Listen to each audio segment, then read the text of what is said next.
ஹரே கிருஷ்ணா. எல்லாரையும் வெல்டோ வகுப்புக்கு வரவேற்கிறேன். இன்னைக்கு வந்து 9வது அத்தியாயத்தோட கண்டினியூஷன் இன்னைக்கு பண்ண போறோம். இப்போ பிரணதி வந்து மாதாஜி, ஜெயந்தி மாதாஜி நீங்க ஒருத்தர். हरे कृष्णा। ओम नमो भगवते वासुदेवाय नमः। ओम नमो भगवते वासुदेवाय। ओम नमो भगवते वासुदेवाय।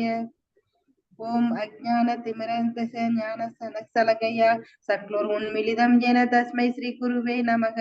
श्री चैतन्यमनोभीष्टं स्थापितं येन भूतले स्वयं रूप कदा मह्यं ददाति स्वपदान्तिकं। वन्देऽहं श्रीगुरु श्रीयुतपदकमलं श्रीगुरुं वैष्णववंश श्रीरूपं साग्रजातं सगगण रघुनाथान्वितं तं सजीवं साद्वैतं सावधूतं परिजनसहितं कृष्ण चैतन्यदेवं श्री राधा कृष्ण पादान् सगगण ललिता श्री विशाखान्वितां च। हे कृष्णा करुणा सिन्धो दीनबन्धो जगत्पते गोपेश गोपिका कान्ता राधा कान्ता नमस्तुते। तप्त काञ्चनी गौरांगी राधे वृन्दावनेश्वरी वृषभानुसुते देवी प्रणमामि हरिप्रिये। वाञ्छाकल्पतरुभ्यश्च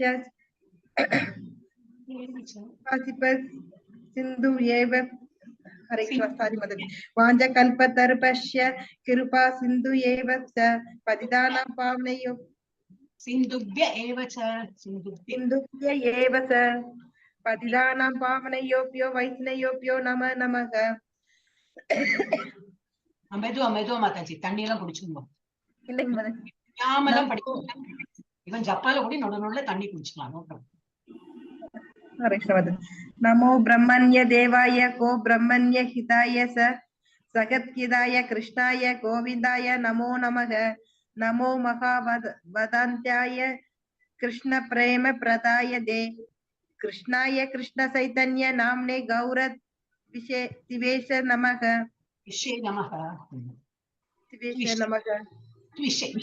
विषय नमः। गुरुवे गौर चंद्राय राधिकाय तदाले कृष्णाय कृष्ण भक्ताय भक्ताय नमो नमः नमः। ओम विष्णुपादाय कृष्ण पृष्ठाय भूतले श्रीमदे भक्ति वेदांत स्वामी इति नामिने। नमस्ते सरस्वते देव गौरवाणी प्रचारिणे निर्विशेष शून्यवादी पाश्चात्य देशतारिणे। जय श्री कृष्ण चैतन्य प्रभु नित्यानंद श्री अद्वैत गदाधर श्री वासादि गौर भक्त वृंद। हरे कृष्णा कृष्ण कृष्ण हरे हरे हरे राम राम राम हरे हरे। हरे कृष्णा कृष्ण कृष्ण हरे हरे हरे राम राम राम हरे हरे। हरे कृष्णा कृष्ण कृष्ण हरे हरे हरे राम राम राम हरे हरे। हरे कृष्णा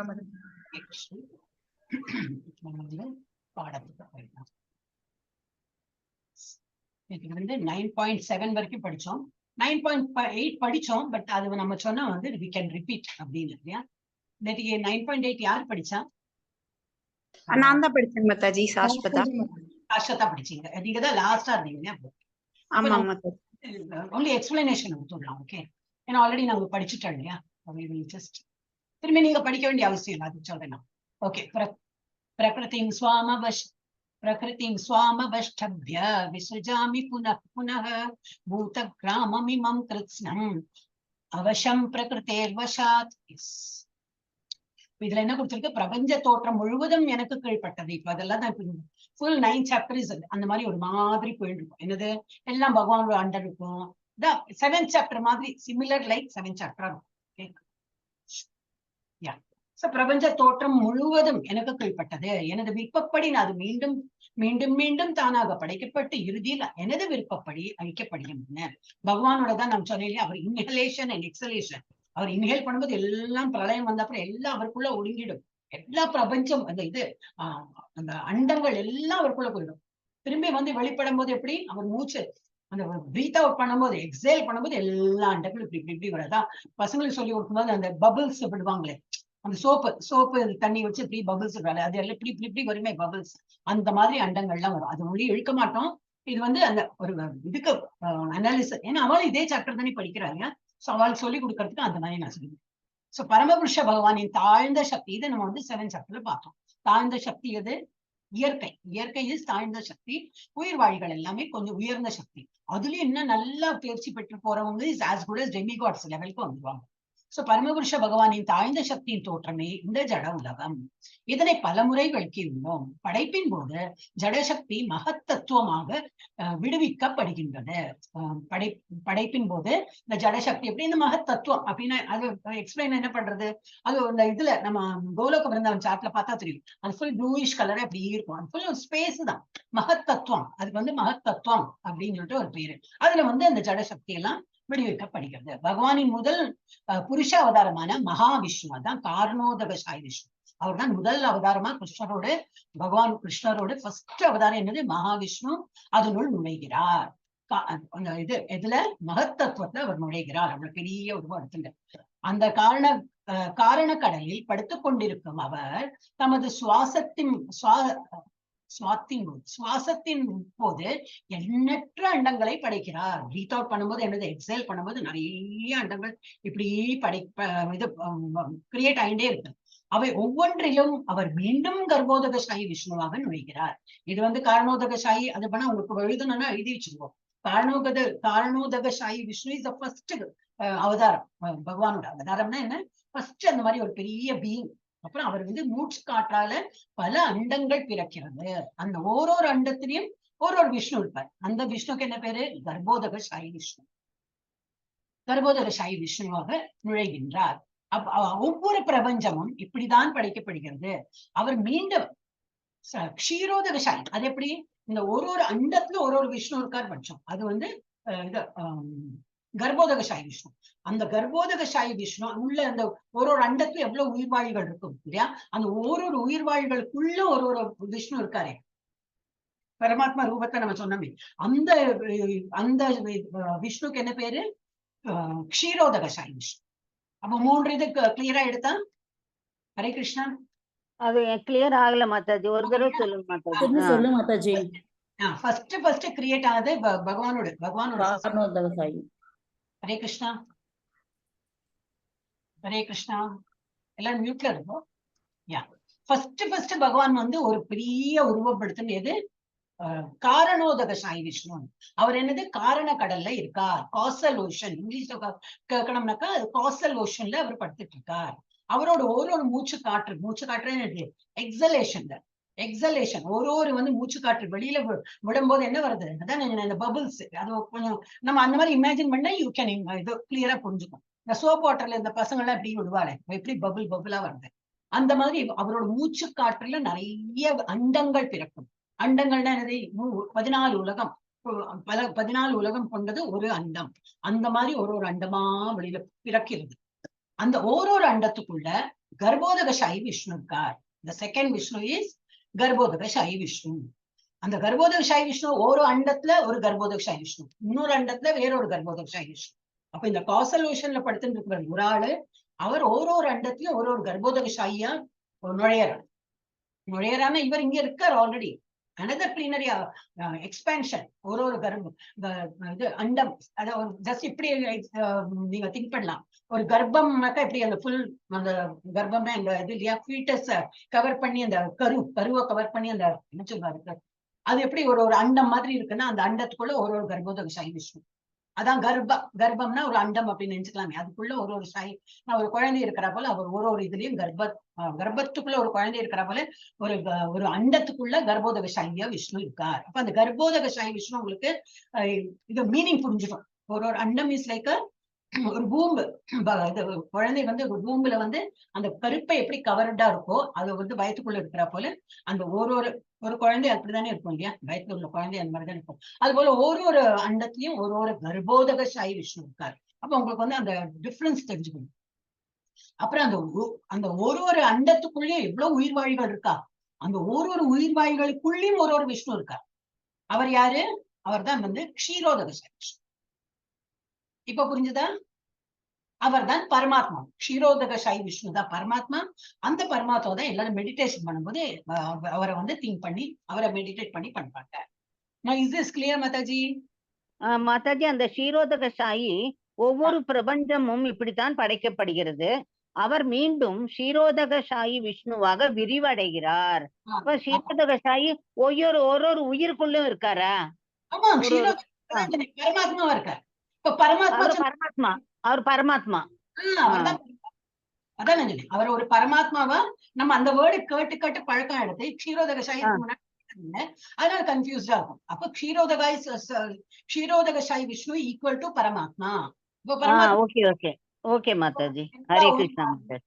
எல்லா உயிர் வாயுகளோட ஹிருதயத்திலையும் இருப்பார். இந்த கன்செப்ட் புரிஞ்சிருச்சுன்னா அப்புறம் அதான் ஒரு ஸ்டெப்பா நம்ம புரிஞ்சுன்னு வரும்போது ஈஸியா போயிடும். இதுல வேற யாருக்காவது டவுட் இருக்கா? ஐஸ்வர்யா மாதாஜி ஒரு ஹேண்ட் ரைஸோ ஏதாவது பண்ணுங்க, அப்பதான் புரியும். ஜெயந்தி மாதாஜியா புரிஞ்சுதா இல்ல?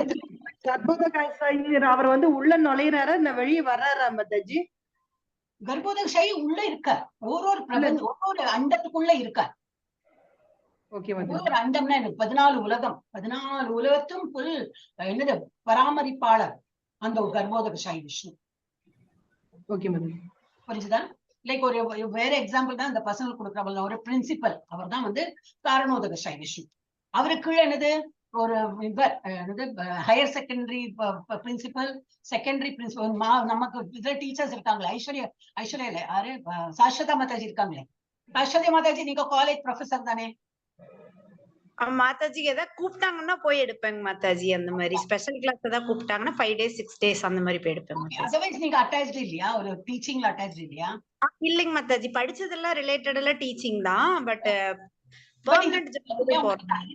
இப்படி சொல்லும் போது ஒரு ஹைரார்கி தெரியல. மேல ஃபர்ஸ்ட் ஒரு பிரின்சிபல், அவருக்கு கீழே என்னது ஹெட் ஆஃப் த டிபார்ட்மெண்ட் அப்படின்னா ஒரு primary incharge, secondary incharge, higher secondary incharge, அந்த மாதிரி 3 பேர் இருப்பா. என்னெல்லாம் இருக்கு தெரியாது எனக்கு, I am not into teaching. அப்படி அப்ப அந்த 3 பேர். அதுக்கப்புறம் என்ன இருக்கா, ஒருத்தருக்கு கிளாஸ் டீச்சர். அந்த பிரைமரி டீச்சர் அண்டர்ல யார் இருக்கா, பிரைமரி இன்சார்ஜ் கீழே நிறைய கிளாஸ் டீச்சர், ப்ரீ பிரைமரி, அப்புறம் என்னது நிறைய இருக்கே, ஃபர்ஸ்ட் ஸ்டாண்டர்ட், செகண்ட் ஸ்டாண்டர்ட், ஒரு கிளாஸ் டீச்சர். அந்த கிளாஸ் டீச்சர் கீழே அந்த மாதிரி ஒரு ஹைரார்கி வர போல விஷ்ணு. இது நான் அப்படி எல்லாம் சொல்லி கொடுக்கலாமா எனக்கு தெரியாது.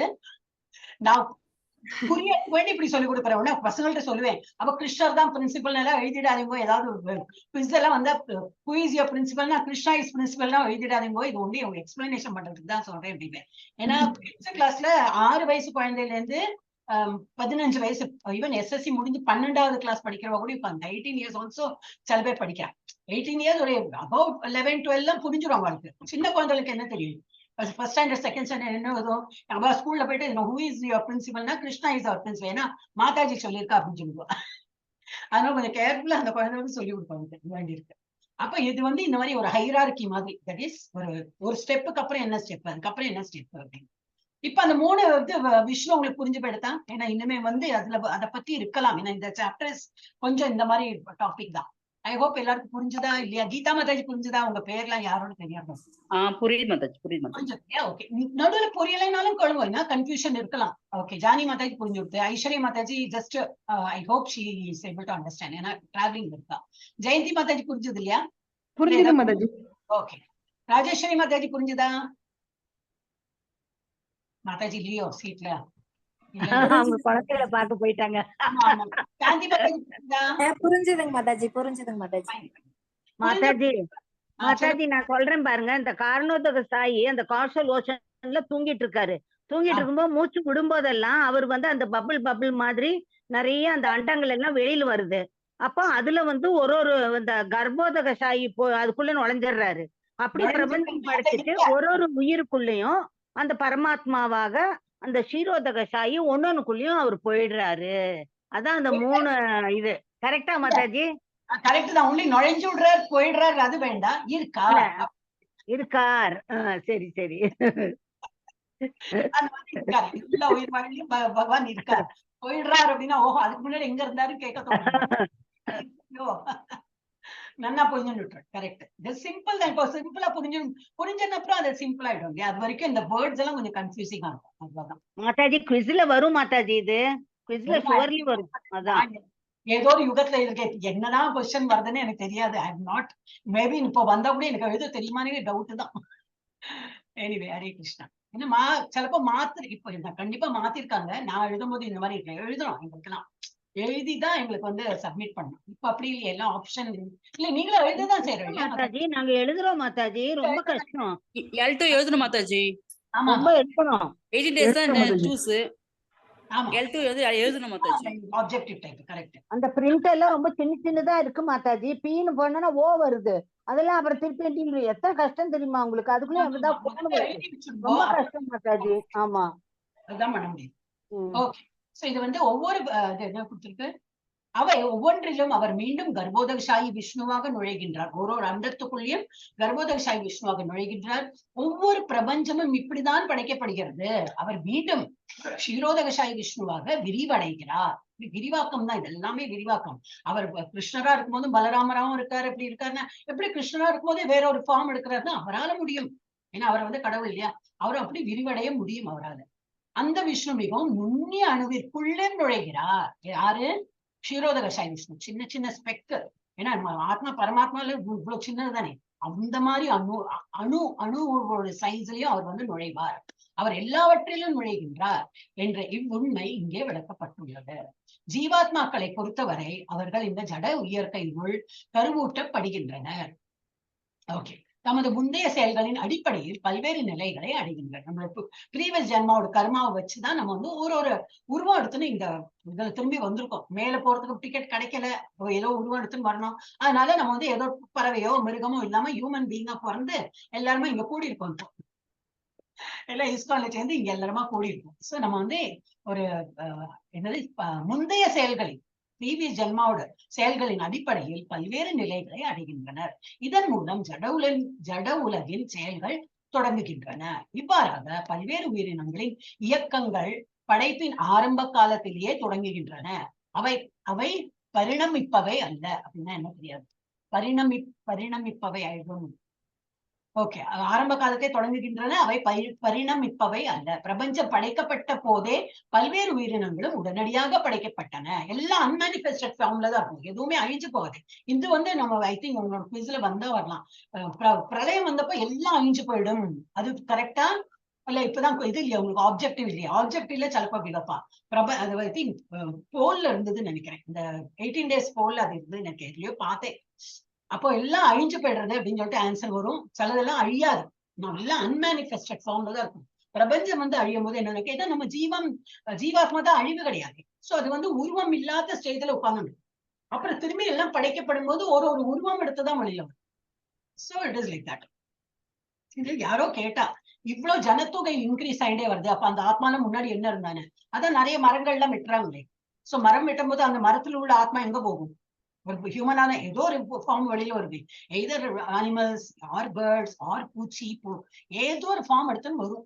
அப்ப அது வந்து ஹியூமன் பீயிங். அதனால நிறைய இப்போ ஹியூமன் பீயிங் அதிகமானதுக்கு அந்த மாதிரி ஒரு ரீசன் சொல்லுவாங்க. சோ அது வந்து எப்பவுமே வந்து இது பேலன்ஸா தான் இருக்கும். எதுவுமே சடன்லி ஒன்னும் இன்க்ரீஸ் ஆகாது. ஏதோ ஒரு குறைஞ்சு போயிருக்கும், அப்ப அது வந்து வேற ஒரு இடத்துல அது வந்து இன்க்ரீஸ் ஆகும். ஓகே, பறவை வந்து இங்க போட்டு பிரபஞ்சம் படைக்கப்படும் போதே பல்வேறு உயிரினங்களும் உடனடியாக படைக்கப்பட்டன. மனிதர்கள், மிருகங்கள், பறவைகள் என அனைத்தும் ஒரே நேரத்தில் படைக்கப்படுகின்றன. ஏனெனில் முந்தைய பிரளயத்தின் போது குறிப்பிட்ட ஜீவாத்மாவின் விருப்பம் என்னவோ, அவன் இறக்கும் போது அவன் எதை நினைத்துன்னு இறக்குறானோ அதே போல அந்த உருவம் அவனுக்கு கிடைக்கணுமே. குறிப்பிட்ட ஜீவாத்மாவின் விருப்பம் என்னவோ அதற்கேற்ப அவன் மீண்டும் தோன்றுகிறான். படைப்பில் ஜீவாத்மாக்களுக்கு எவ்வித பங்கும் இல்லை.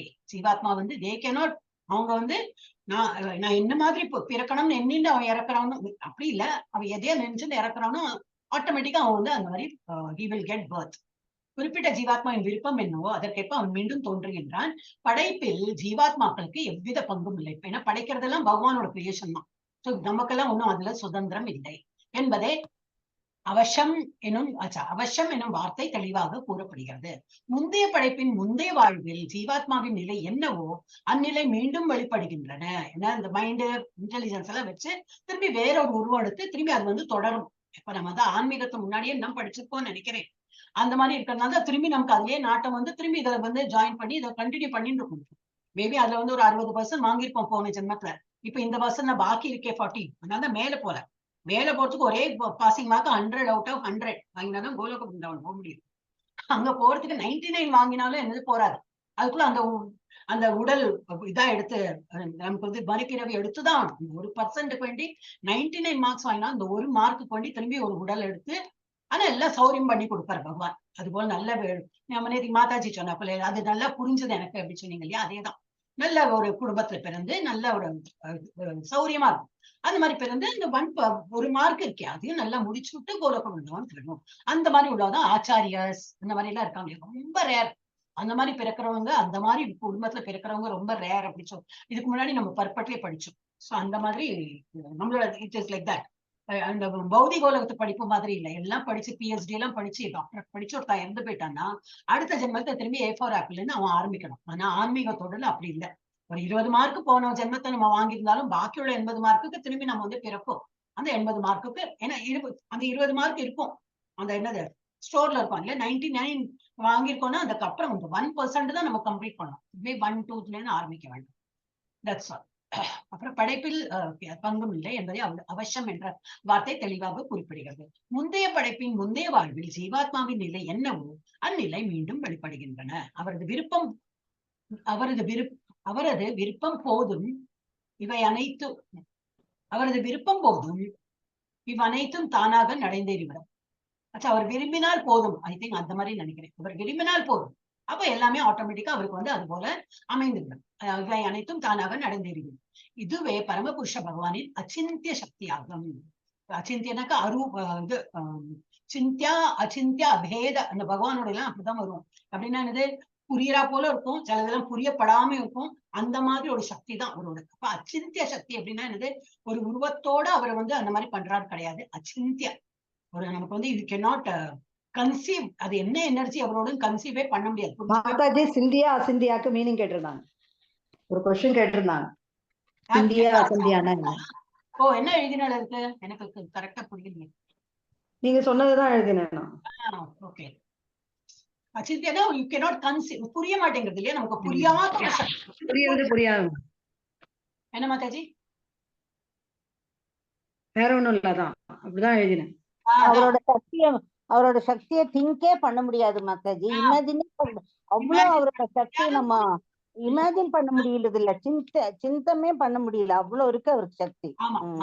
அந்த மாதிரி அவருடைய அச்சிந்திய சக்தியாகும். பற்பல உயிரினங்களை படைத்த பின் அவருக்கு உயிரினங்களுடன் எவ்வித தொடர்பும் இல்லை. படைக்கப்பட்டாச்சு அவ்வளவுதான், படைக்கப்படுறதுதான் அவரோட தொழில். அதுவும் அந்த எந்த ரூபம் எடுத்துன்னு வரும் எதெல்லாமோ நம்ம கர்மா படிக்கதான் நம்ம வரோம். அவரோட ஜஸ்ட் படைப்பு, அப்புறம் வேற ஒரு தொடர்பும் இல்லை. பல்வேறு உயிர்வாய்களின் விருப்பங்களை பூர்த்தி செய்வதற்காகவே இவ்வுலகம் படைக்கப்படுகிறது. எனவே இறைவன் இதில் ஈடுபடுவதில்லை. இதுல வெளியில போனாலும் நம்ம போயிடலாம், ஏன்னா அவர் தான் இன்வால்வே பண்ண போறோம். நம்ம திரும்பி பிறக்கிறோம்னா நம்ம கர்மா காரணம் தான் நம்ம திரும்பி பிறந்துட்டு இருக்கோம். எஸ். இப்ப திரும்பி வந்து எல்லாரும் மியூட் பண்ணிடுங்க, அப்பதான் எனக்கு தெரியும். ஐஸ்வர்யா மாதாஜி படிக்க மாட்டா. கீதா மாதாஜி படிங்க. கீதா மாதாஜி படிங்க. நாச்சா மாம் தானி கர்மாணி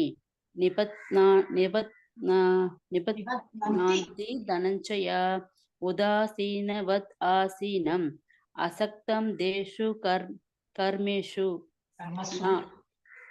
இல்லை சா மேலும் மாம் என்னை தானி அவ்வெல்லா கர்மாணி செயல்கள் நிபத்னாந்தி பந்தப்படுத்தப்படுவது தனஞ்சயா செல்வத்தை வெல்பவனே உதாசிவத் நடுநிலையில் ஆசீனம் அமைந்து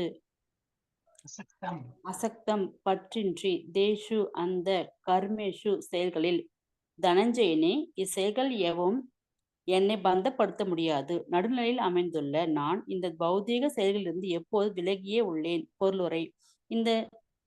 இந்த லோகத்தின் அடிப்படையில் பரமபுருஷ பகவான் செயலற்றவர் என்று யாரும் எண்ணிவிட முடியக்கூடாது. அவரது ஆன்மீக உலகில் அவர் எப்போதெல்லாம் செயல்பட்டு கொண்டுள்ளார்.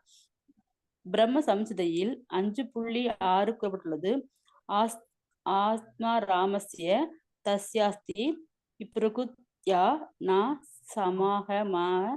தனது திவ்யமான ஆனந்தமயமான ஆன்மீக செயல்களில் அவர் எப்போதும் ஆழ்ந்துள்ளார். ஆனால் ஜட செயல்களை பொறுத்தவரையில் அவர் செய்ய வேண்டியது எதுவுமில்லை. ஜட செயல்கள் அவர் பல்வேறு சக்திகளால் நடத்தப்படுகின்றன. படைக்கப்பட்ட இவ்வுலகின் ஜட செயல்கள் பகவான் எப்போது நடுநிலையில் உள்ளார். இந்த நடுநிலை உதாசீனவத் என்னும் சொல்லின் மூலம் இங்கு விளக்கப்பட்டுள்ளது. ஜட உலகின் ஒவ்வொரு மிகச்சிறிய விஷயத்தின் மீதும் அவரது கட்டுப்பாடு உள்ளது என்ற போதிலும் அவர் நடுநிலை வகிக்கிறார். தனது இருக்கையில் அமர்ந்துள்ள உயர் நீதிமன்ற நீதிபதி இதற்கு உதாரணமாக கூறலாம். அவர் கட்டளையின்படி பல விஷயங்கள் நடக்கின்றன. சிலருக்கு மரண தண்டனை வழங்கப்படுகிறது, சிலர் சிறையில் அடைக்கப்படுகின்றனர், சிலர் பெரும் செல்வத்தை பெறுகின்றனர். இருப்பினும் அவர் நடுநிலையில் உள்ளார். லாபத்திலும் நஷ்டத்திலும் அவருக்கு எந்த பங்கும் இல்லை. அதுபோல எல்லா செயல்களிலும் தனக்கு அதிகாரம் உள்ள போதிலும் கடவுள் எப்போதும் நடுநிலை வகிப்பார். வேதாந்த சூத்திரத்தில் 2.1.34 கூறப்பட்டுள்ளது. வைஷாம்பிய நைஷ்குருண்யே அவர் ஜட உலகின் இருமையில் ஜட உலகின் இருமையில் இருப்பதில்லை. இந்த இருமைகளுக்கு அப்பாற்பட்டவர். இந்த ஜட உலகினை படைப்பதிலும் அழிப்பதிலும் கூட அவருக்கு பற்றுதல் இல்லை. ஜீவாத்மா தனது முந்தைய செயல்களுக்கு ஏற்ப பல்வேறு இனங்களில் பலவிதமான உடலை அடைக்கின்றன. இதில் கடவுளுக்கு தலையிடுவதில்லை. ஹரே கிருஷ்ண மாதாஜி. இதான் நம்ம படிச்சதுதான். அது நான் ஷார்ட்டா இருக்கேன், ரீட் அவுட் பண்ணிருக்கேன். உதாசீனவத், அது ஒரு இம்பார்ட்டன்ட் வேர்ட். ஓகே, இதுல என்ன கொடுத்தது? தனஞ்சயனை செயல்கள் எதுவும் என்னை பந்தப்படுத்த முடியாது. இது போல் நிறைய ஸ்லோகம் வந்து அவர் வந்து எல்லாம் நமக்கு வேண்டி பண்ற, ஆனா அவர் பந்தப்பட்டுக்க மாட்டார். அதே போல முக்குணங்கள் படைத்து அவரோட சக்தி தான், குணங்களை படைத்ததும் அவரோட சக்தி தான், ஆனா அவர் பந்தப்பட்டுக்க மாட்டார். 4 விதமான இது வர்ணாசிரமம் கிரியேட் பண்ணார், ஆனா அதுல அவர் பந்தப்பட்டுக்க மாட்டார். அந்த மாதிரி ஒரு ஸ்லோகத்தையும் வரும். இப்ப இதுலயும் அப்படிதான் கொடுத்துருக்கா. அவர் இதெல்லாம் கிரியேட் பண்ற, ஆனா அவர் வந்து என்னை பந்தப்படுத்த முடியாது. நடுநிலையில் அமைந்துள்ள நான் இந்த பௌதிக செயல்களில் இருந்து எப்பொழுதும் விலகியே உள்ளேன். இதெல்லாம் நமக்கு வேண்டிதான், மக்களுக்கு வேண்டிதான் இதெல்லாம் பண்ணியிருக்கான். அவர் வந்து ஜஸ்ட் கிரியேட் பண்ணி விட்டுருந்தார்.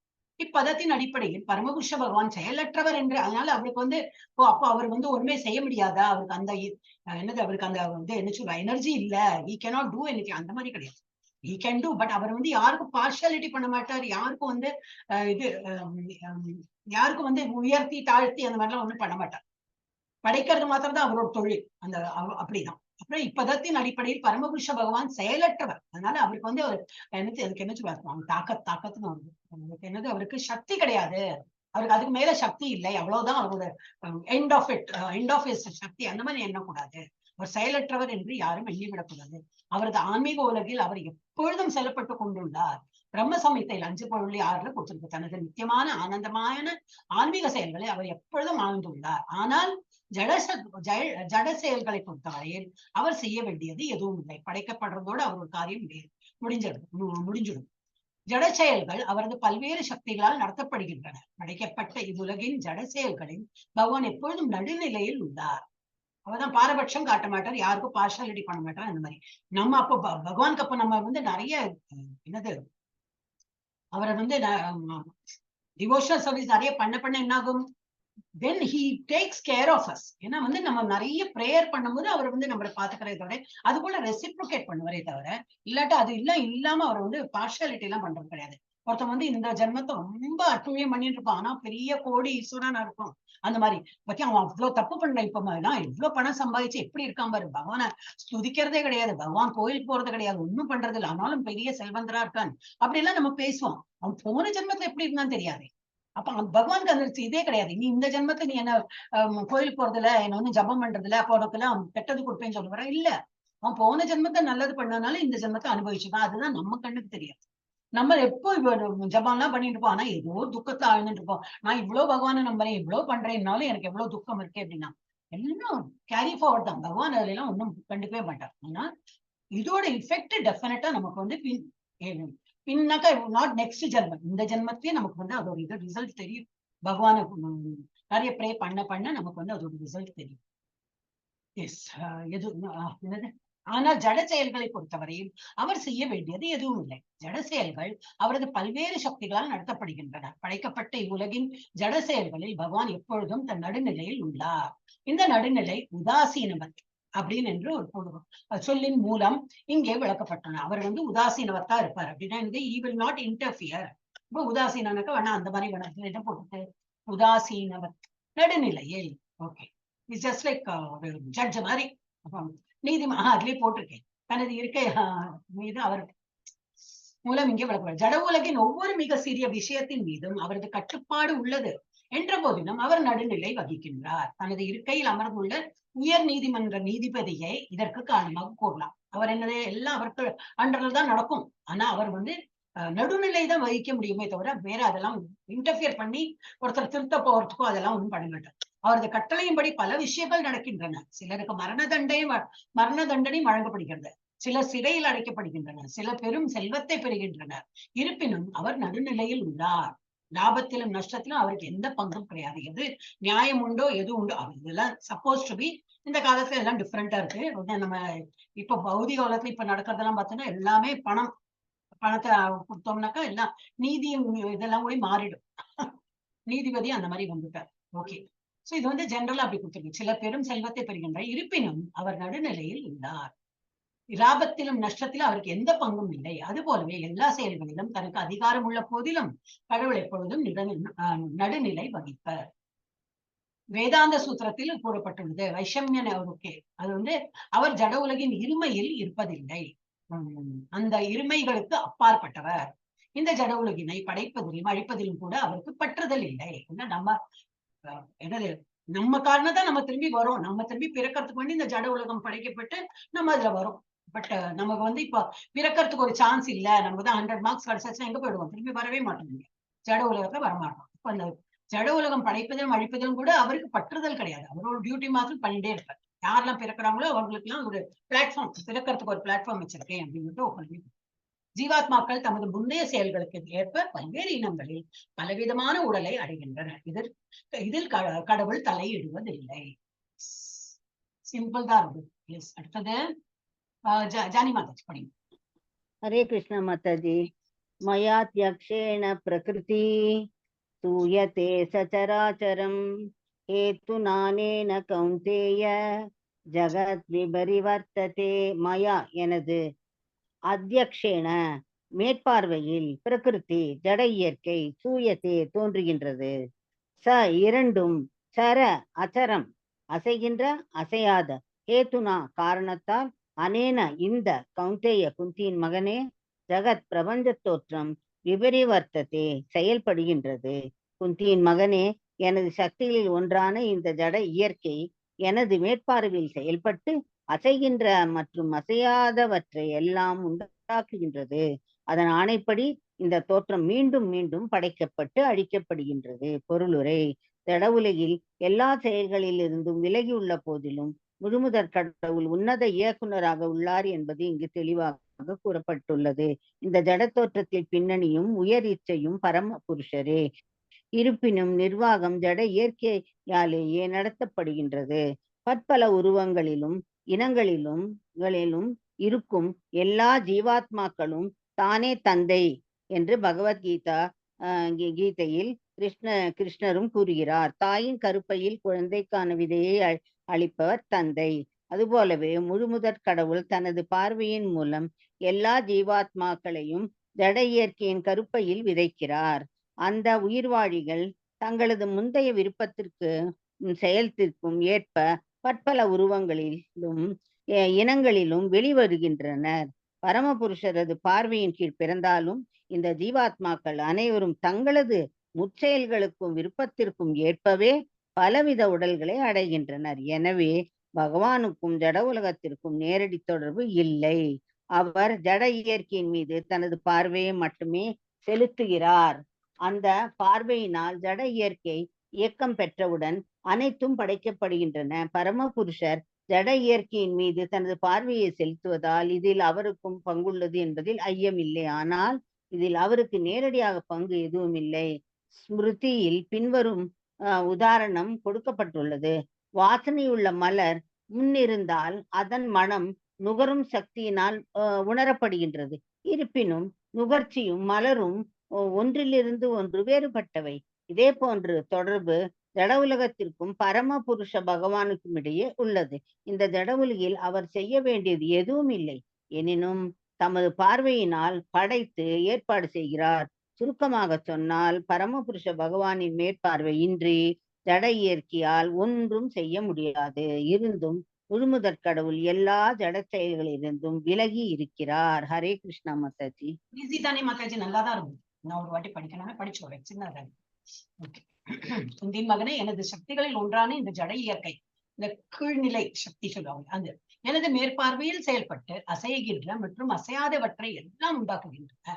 அதன் ஆணைப்படி இந்த தோற்றம் மீண்டும் மீண்டும் படைக்கப்பட்டு அழிக்கப்படுகின்றன. இதெல்லாம் நம்ம விதிப்படிதான். நம்ம வந்து விதினா என்னது, நம்மளோட முற்பிறவியில நம்ம என்னெல்லாம் பண்ணிருக்கோமோ அக்கார்டிங்லி நம்ம வேறொரு என்னது ஒரு உருவம் எடுத்து நம்ம வரோம். இல்ல 100 மார்க்ஸ் வாங்கிட்டோம்னா இங்கே மறக்க வரோம், நம்ம தான் மேல போயிடுவோமே. ஆனா அவரோட என்ன வேலை, சிருஷ்டி கிரியேட் பண்றது மாத்திரம் அவரோட வேலை. இப்ப ஜட உலகின் எல்லா செயல்களிலும் விலகியுள்ள போதிலும் முழுமுதற் கடவுள் உன்னத இயக்குனராக உள்ளார் என்பது இங்கே. ஏன்னா எல்லாம் அவர் தான் கிரியேட் பண்ணியிருக்கார். நம்ம பிறக்கிறது நம்மளோட அந்த முற்பிறவையில உள்ள என்ன பாவமோ புண்ணியமோ அக்கார்டிங்லி நம்ம பிறக்கிறோம். ஆனாலும் நம்ம பிறக்கிறதுக்கும் உள்ள அந்த அந்த என்னது அகம் பீஜ பிதா அந்த இது வருது 17th சாப்டர்ல வருது. அகம் பீஜ பிதா அப்படின்னா என்னது, நான் தான் உங்களுடைய இது என்னது உங்களுடைய தந்தை. அந்த ஒரு செல், ஃபர்ஸ்ட் ஒரு செல்ல இருந்து ஆரம்பிக்கிறாங்க. ஒரு ஹியூமன் பீங்கா பிறக்கணும், ஒரு செல், அப்புறம் 2 செல் 3 செல், அப்படி கோடிக்கணக்கான செல் எல்லாம் ஃபார்ம் ஆகி தான் ஒரு குழந்தையோட உருவமே வருது. சோ எண்ணற்ற அந்த செல்கள் எல்லாம் வருது. சோ ஃபர்ஸ்ட் செல் கொடுக்கறது யாரு, பகவான் தான். சோ எல்லா மூல காரணம் அவர் தான் நம்ம பிறக்கிறதுக்கு. அதனாலதான் அவர் வந்து பிதா. விதை தானே மாதாஜி, விதை செல். அதே போல வேறொரு ஸ்லோகத்தையும் வரும், இவர் தந்தைனாக்கா இந்த பிரகிருதி தான், இயற்கை தான் நம்மளுடைய தாய். அப்ப 2 சேர்ந்துதான் நம்மளை படைக்கப்படுது. அது ஒரு ஸ்லோகம் இருக்கு, அதுவும் இன்னும் டீட்டெயிலா படிக்கலாம். அது எந்த ஸ்லோகத்துல வந்து தெரியல, ஐ சடன்லி ரிமெம்பர். ஓகே, இங்க தெளிவாக கூறப்படும். இந்த ஜட தோற்றத்தின் பின்னணியும் உயர் இச்சையும் பரமபுருஷரே. இருப்பினும் நிர்வாகம் ஜட இயற்கையாலேயே நடத்தப்படுகின்றன. பற்பல உருவங்களிலும் இனங்களிலும் இருக்கும் எல்லா ஜீவாத்மாக்களுக்கும் தானே தந்தை என்று பகவத்கீதா கிருஷ்ணன் கூறுகிறார். தாயின் கருப்பையில் குழந்தைக்கான விதையை அளிப்பவர் தந்தை. அதே போல முழுமுதற் கடவுள் தனது பார்வையின் மூலம் எல்லா ஜீவாத்மாக்களையும் ஜட இயற்கையின் கருப்பையில் விதைக்கிறார். நம்ம கிளாஸ்ல தான் படிச்சோமா? ஆமா, போன இதுலதான் படிச்சோன்னு நினைக்கிறேன், 7th சாப்டர் 8th சாப்டர்ல.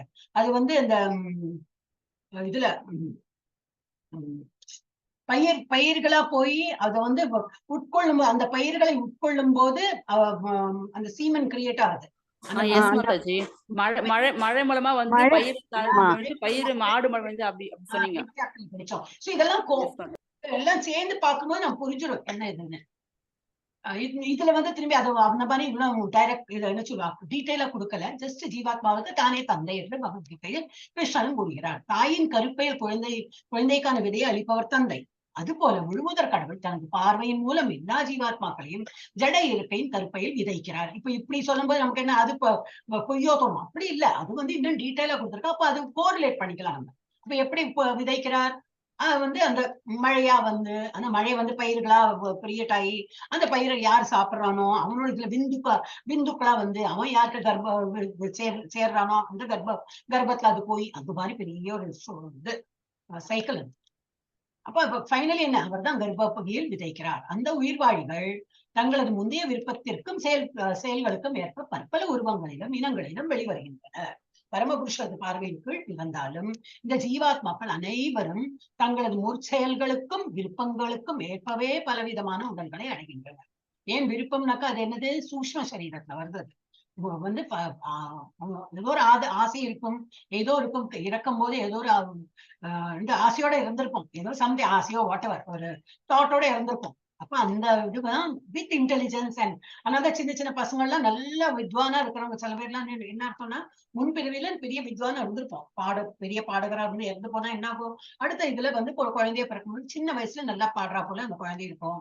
இல்ல ஹரே கிருஷ்ணா நாம ஜபம்னு நல்ல பக்தியோட இருக்கு பண்ற குழந்தை எல்லாம் நம்ம பார்த்திருக்கோம். அந்த மாதிரி ஒரு உருவம் எடுத்துட்டு ஹியூமன் பீங்கா பிறந்தாலும் என்னது முன்னாடி உள்ள அந்த இது ஜன்மத்தோடு இது இருக்கும், மைண்ட் இன்டெலிஜென்ஸ் எல்லாம் அந்த சோல் கூட வரதே. அப்ப அது வந்து சின்ன வயசுலயே தெரிய வருது.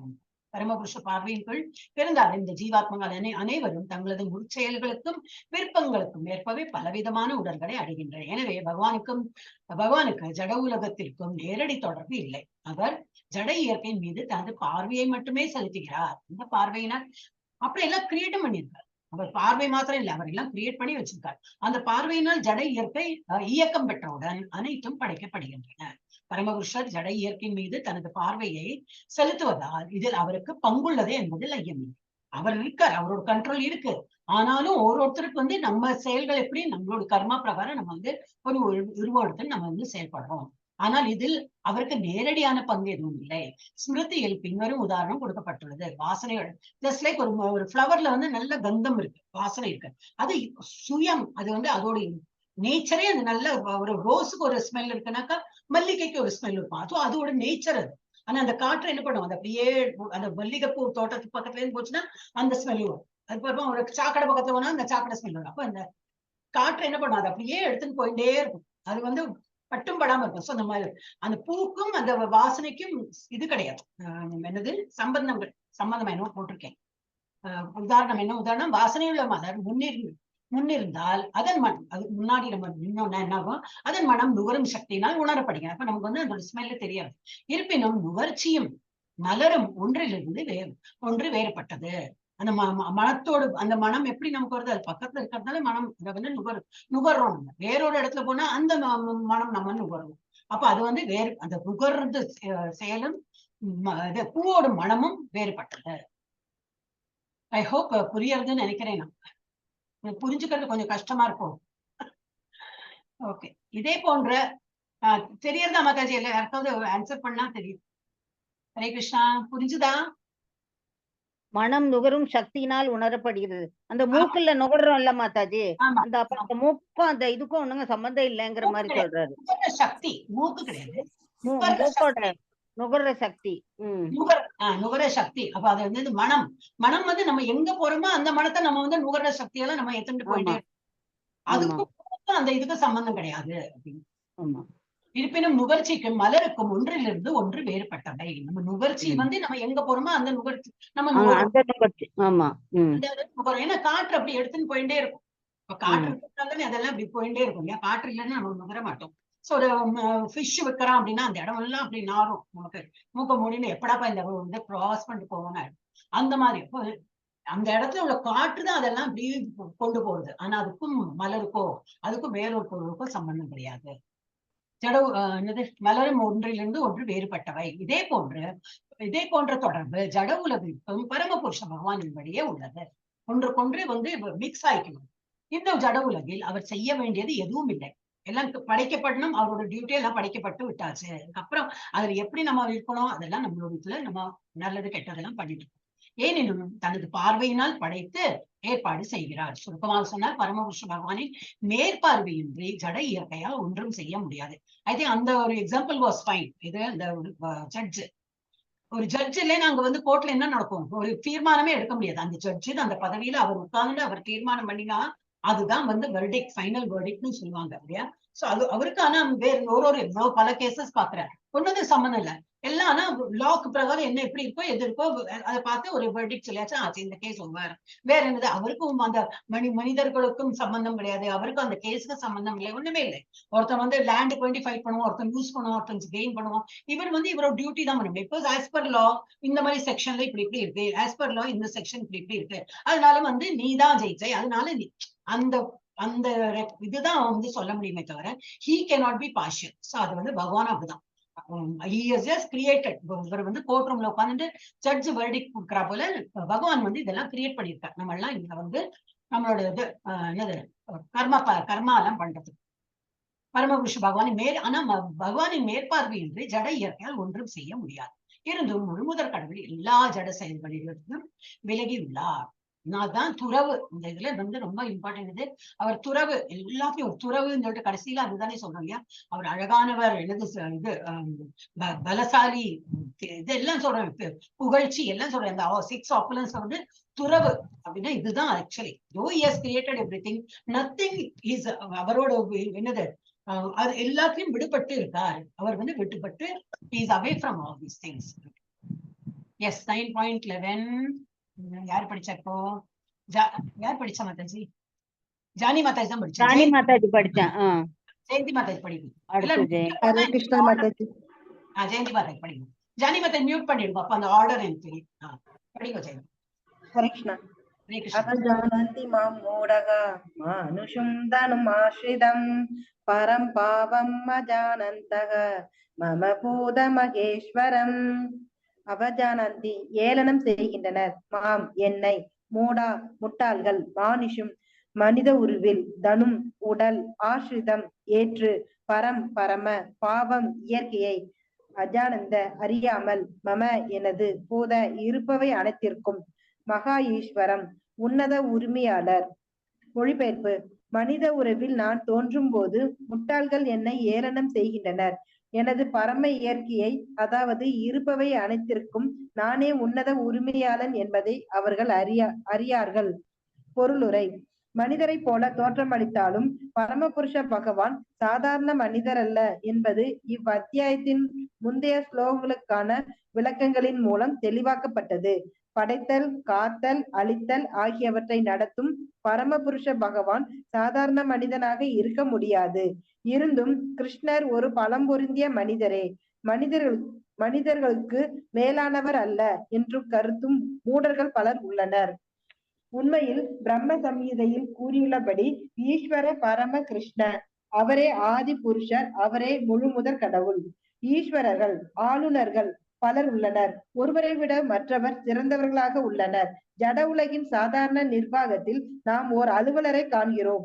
அவருக்கு மேல் காரியதரிசி, அவருக்கு மேல் மந்திரி, அவருக்கு மேல் பிரதமர் என இருக்கின்றனர். அவர்களில் ஒவ்வொருவரும் ஆள்பவர்களே. இருப்பினும் ஒருவர் மற்றவரால் ஆளப்படுகிறார். கிருஷ்ணரே பரம ஆளுநர் என்று பிரம்ம சங்கீதையில் கூறப்பட்டுள்ளது. ஜட உலகிலும் ஆன்மீக உலகிலும் ஆளுநர்கள் பலர் உள்ளனர் என்பதில் ஐயமில்லை. ஆனால் கிருஷ்ணரே பரம ஆளுநர். ஈஸ்வர பரம கிருஷ்ண, அவரது உடல் ஜட கலப்பற்ற சச்சிதானந்தம் ஆகும். முந்தைய ஸ்லோகத்தில் கூறப்பட்ட அற்புதமான செயல்களை ஜட உடல்கள் செய்ய முடியாது. கடவுளின் உடல் நித்தியமானது, ஆனந்தமானது மற்றும் அறிவு நிறைந்தது. அவர் ஒரு சாதாரண மனிதர் அல்ல என்ற போதிலும் மூடர்கள் அவரை ஏளனம் செய்து சாதாரண மனிதராக கருதுகின்றனர். அவரது உடல் இங்கு மானுஷம் என்று கூறப்படுகிறது. ஏனெனில் அவர் ஒரு மனிதரை போல, அர்ஜுனனின் நண்பரை போல, குருச்சேத்திர யுத்தத்தில் கலந்து கொண்டுள்ள ஓர் அரசியல்வாதியை போல செயல்படுகிறார். பல விதங்களில் அவர் ஒரு சாதாரண மனிதரை போல செயல்படுகிறார். ஆனால் உண்மையில் அவரது உடல் சச்சித் ஆனந்த விக்கிரக, நித்தியமான ஆனந்தமும் அறிவும் பூர்ணமாக உடையதாகும். வேத மொழியிலும் இது உறுதி செய்யப்பட்டுள்ளது. சச்சித் ஆனந்த ரூபாய கிருஷ்ணாய, நித்தியமான அறிவுடன் ஆனந்த ரூபமாக விளங்கும் பரமபுருஷ பகவான் கிருஷ்ணருக்கு எனது பணிவான வந்தனைகள். கோபால தாபானி உபனிஷத் 1.1 வேத மொழியில் மற்றும் பல வர்ணைகளிலும் உள்ளன. தம் ஏகம் கோவிந்தம், புலன்களுக்கும் பசுக்களுக்கும் இன்பம் அளிக்கும் கோவிந்தர் நீரே. சச்சித் ஆனந்த விக்கிரகம். மேலும் உமது உடல் திவ்யமானது, நித்தியமானது, ஆனந்தமயமானது, பூரண அறிவுடையது. கோபால தாபானி உபனிஷத் 1.35. பகவான் கிருஷ்ணரின் திருமேனியானது பூரண ஆனந்தம், அறிவு முதலிய திவ்ய குணங்களுடன் உள்ள போதிலும் பகவத்கீதைக்கு விளக்கம் அளிக்கும் கருத்துரையாளர்களும் பேரளவு அறிஞர்களும் கிருஷ்ணரை சாதாரண மனிதராக ஏளனம் செய்கின்றனர். தனது முற்கால நற்செயல்களின் விளைவுகளால் அறிஞர் ஒருவன் அறிவுடைய மனிதனாக பிறந்திருக்கலாம். ஆனால் ஸ்ரீ கிருஷ்ணரை பற்றிய கருத்து அவனது அறிவு பற்றாக்குறையை காட்டுகின்றது. எனவே அத்தகைய அவன் மூடன் என்று அழைக்கப்படுகின்றான். ஏனெனில் முட்டாள்கள் மட்டுமே கிருஷ்ணரை சாதாரண மனிதராக கருதுவர். பரமபுருஷனின் ரகசிய செயல்களையும் அவரது பல்வேறு சக்திகளையும் அறியாத முட்டாள்கள் மட்டுமே கிருஷ்ணரை சாதாரண மனிதராக கருதுவர். அவரது உடல் பூரண அறிவும் ஆனந்தமும் நிரம்பியது என்பதையும், இருப்பவை அனைத்திற்கும் அவரே உரிமையாளர் என்பதையும், அவரால் எவருக்கும் முக்தி கொடுக்க முடியும் என்பதையும் அவர்கள் அறியார்கள். கிருஷ்ணர் பற்பல திவ்யமான குணங்களின் பொக்கிஷம் என்பதை அறியாததால் அவர்கள் அவரை இழிந்திருக்கின்றனர். பரமபுருஷ பகவான் இந்த ஜட உலகில் தோன்றுவது அவரது அந்தரங்க சக்தியின் தோற்றமே என்பதையும் அவர்கள் அறியார்கள். அவர் இந்த ஜட சக்தியின் எஜமானர். ஜடசக்தி மிகவும் சக்தி வாய்ந்ததாக இருந்தாலும் அது தனது கட்டுப்பாட்டில் உள்ளது என்றும், தன்னிடம் சரணடையும் எவரையும் அந்த ஜடசக்தியின் பிடியில் இருந்து தன்னால் விடுவிக்க முடியும் என்றும் கிருஷ்ணர் அறிவிப்பதை நாம் பல்வேறு இடங்களில் விளக்கியுள்ளோம். மம மாயா துரத்யா, கிருஷ்ணரிடம் சரணடையும் ஆத்மாவினால் ஜடசக்தியின் ஆதிக்கத்தில் இருந்து விடுபட முடியும் என்றால் இந்த முழு பிரபஞ்சத்தையும் படைத்து காத்து அளிக்கக்கூடிய பரம புருஷர் எவ்வாறு நம்மை போன்ற ஜட உடலை உடையவராக இருக்க முடியும்? எனவே கிருஷ்ணரை பற்றிய அத்தகு கருத்து முழு முட்டாள்தனமானதாகும். சாதாரண மனிதரை போல தோன்றும் முழுமுதற் கடவுள் ஸ்ரீ கிருஷ்ணர் மிகச்சிறிய அணுவில் இருந்து மிகவும் பிரம்மாண்டமான விராட தோற்றம் வரை அனைத்தையும் கட்டுப்படுத்துகிறார் என்பதை மூடர்களால் சிந்திக்க இயலாது. மிக பெரியதும் மிக நுண்ணியதும் அவர்களது சிந்தனைக்கு அப்பாற்பட்டதாகும். எனவே மனிதரை போன்ற ஓர் உருவம் அளவற்றதையும் நுண்ணியதையும் ஒரே சமயத்தில் கட்டுப்படுத்துவதை அவர்களால் கற்பனை செய்யவும் முடியாது. எல்லையற்றதையும் எல்லைக்கு உட்பட்டவற்றையும் எல்லாவற்றையும் அவர் ஆள்பவராயிருந்தாலும் இந்த தோற்றங்களில் இருந்து அவர் விலகியுள்ளார். மிக பெரியதையும் மிகச் சிறியதையும் ஒரே சமயத்தில் கட்டுப்படுத்தும் போதிலும் அவர் அவற்றிலிருந்து விலகி இருக்க முடியும். இதுவே அவருடைய திவ்யமான அசிந்திய சக்தி, யோகம், ஐஸ்வர்யம் எனப்படுகிறது. மனிதனை போல தோற்றமளிக்கும் கிருஷ்ணரால் எவ்வாறு மிக பெரியதையும் மிகச் சிறியதையும் கட்டுப்படுத்த முடியும் என்பதை மூடர்களால் கற்பனை செய்து பார்க்க முடியாது. இருப்பினும் கிருஷ்ணரே பரம புருஷ பகவான் என்பதை அறிந்த தூய பக்தர்கள் இதனை ஏற்கின்றனர். அவரே பகவான் என்பதால் தூய பக்தர்கள் அவரிடம் முழுமையாக சரணடைந்து அவரது பக்தி தொண்டில் கிருஷ்ண உணர்வில் ஈடுபடுகின்றனர். மனிதரை போல கடவுள் தோன்றுவது குறித்து அருவவாதிகளுக்கும் உருவவாதிகளுக்கும் இடையே பல்வேறு கருத்து வேறுபாடுகள் உள்ளன. ஆனால் கிருஷ்ண விஞ்ஞானத்தை புரிந்து கொள்வதற்கான அதிகாரபூர்வமான நூல்களான பகவத்கீதையையும் ஸ்ரீமத் பாகவதத்தையும் அணுகினால் கிருஷ்ணரே பரமபுருஷ பகவான் என்பதை நாம் அறிய முடியும். இவ்வுலகில் சாதாரண மனிதரை போல தோன்றினாலும் அவர் சாதாரண மனிதர் அல்ல. ஸ்ரீமத் பாகவதத்தின் முதல் ஸ்கந்தம் முதல் அத்தியாயத்தில் சௌனகரை தலைவராக கொண்ட சாதுக்கள் கிருஷ்ணரது செயல்களை பற்றிய வினவுகையில் கிருத்தவான் கில கர்மாணி சக ராமேன கேசவக அதிமர்த்தியானி பகவான் கூட கபட மானுஷக. புருஷோத்தமனாரான முழுமுதற் கடவுள் ஸ்ரீ கிருஷ்ணர் பலராமனுடன் இணைந்து மனிதரை போல விளையாடினார். அத்தகைய வேடத்தில் மனித சக்திக்கு மீறிய செயல்கள் பலவற்றை அவர் நிகழ்த்தினார். பாகவதம் 1.1.20 மனிதரை போன்ற பகவானின் தோற்றம் மூடர்களை குழப்புகின்றது. இப்பூமியில் அவதரித்த போது கிருஷ்ணர் செய்த அற்புதமான லீலைகளை எந்த மனிதனாலும் செய்ய முடியாது. கிருஷ்ணர் தனது தாய் தந்தையரான தேவகி வசுதேவரின் முன்பு தோன்றிய போது 4 கரங்களுடன் தோன்றினார். ஆனால் அவர்களது பிரார்த்தனைகளுக்கு பின் தன்னை சாதாரண குழந்தையாக மாற்றிக்கொண்டார்.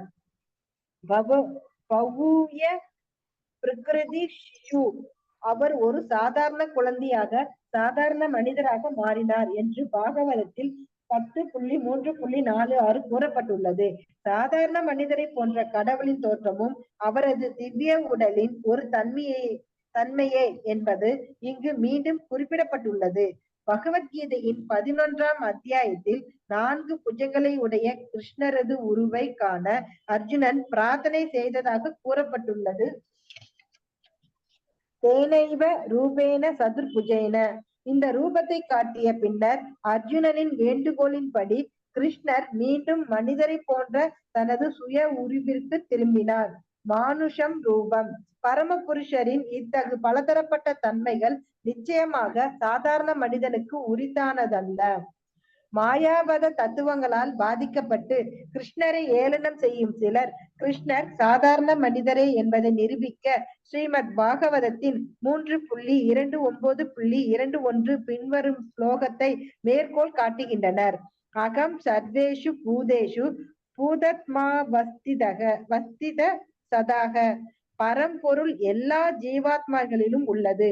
கிருஷ்ணரை இழிந்திரைக்கும் அங்கீகாரமற்ற நபர்களின் விளக்கங்களை பின்பற்றாமல் ஜீவ கோஸ்வாமி, விஸ்வநாத சக்கரவர்த்தி தாகூர் முதலிய வைஷ்ணவ ஆச்சாரிகளிடம் இருந்து இந்த குறிப்பிட்ட ஸ்லோகத்தை நாம் அறிந்து கொள்வது சிறந்தது.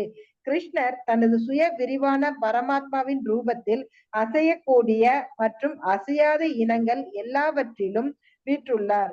எனவே கோவிலில் உள்ள அச்சா மூர்த்தியிடம் மட்டும் கவனம் செலுத்தி பிற உயிரினங்களுக்கு மதிப்பு கொடுக்காத ஆரம்ப நிலை பக்தர்களின் அச்சா விக்கிரக வழிபாடு பயனற்றது என்று இந்த ஸ்லோகத்தை விளக்குகிறார் ஜீவ கோஸ்வாமி. பக்தர்கள் 3 வகைப்படுவார். ஆரம்ப நிலையில் உள்ள பக்தர்கள் மற்ற பக்தர்களின் மீது காட்டும் கவனத்தை விட கோவிலில் உள்ள விக்கிரகத்தின் மீது அதிக கவனம் காட்டுகின்றனர். இத்தகு மனோநிலை திருத்தப்பட வேண்டும் என்று எச்சரிக்கிறார் விஸ்வநாத சக்கரவர்த்தி தாகூர். கிருஷ்ணர் ஒவ்வொருவரது இதயத்திலும் பரமாத்மாவாக வீற்றுள்ளதால் ஒரு பக்தன் ஒவ்வொரு உடலையும் பரமபுருஷரின் கோவிலாக காண வேண்டும். அத்தகு பக்தன் பகவானின் ஆலயத்திற்கு கொடுக்கும் அதே மதிப்பை பரமாத்மா வாழும் ஒவ்வொரு உடலுக்கும் வழங்குகின்றான். எனவே ஒவ்வொருவருக்கும் முறையான மரியாதை வழங்கப்பட வேண்டும். எவரையும் அலட்சியம் செய்யக்கூடாது. ஆலய வழிபாட்டை ஏளனம் செய்யும் அருவவாதிகள் பலர் உள்ளனர். கடவுள் எல்லா இடத்திலும் இருப்பதால் ஆலய வழிபாட்டிற்குள் ஏன் ஒருவன் தன்னை கட்டுப்படுத்திக் கொள்ள வேண்டும் என்று அவர்கள் கூறுகின்றனர். ஆனால் கடவுள் எல்லா இடத்திலும் இருந்தால் ஆலயத்திலும் அர்ச்ச விக்கிரகத்திலும் அவர் இல்லையா? அருவவாதியும் உருவவாதியும் ஒருவரை ஒருவர் முடிவின்றி சண்டையிட்டுக் கொள்வர் என்ற போதிலும் கிருஷ்ண உணர்வில் உள்ள பக்குவமான பக்தன் கிருஷ்ணர் பரம புருஷராக உள்ள போதிலும் பிரம்ம சங்கீதையில் உறுதி செய்யப்பட்டுள்ளபடி அவர் எங்கும் பரவியுள்ளார் என்பதை நன்கறிவான். கிருஷ்ணரது சொந்த இருப்பிடம் கோலோக விருந்தாவனம் என்ற போதிலும் அவர் எப்போதும் அங்கே வசிக்கிறார் என்ற போதிலும் தனது பல்வேறு சக்திகளின் மூலமும் தனது சுய விரிவுகளின் மூலமும் அவர் படைப்பின் ஆன்மீகம் பௌதீகம் இரண்டின் எல்லா இடங்களிலும் வீற்றுள்ளார். ஹரே கிருஷ்ணா. ஹரே கிருஷ்ணா.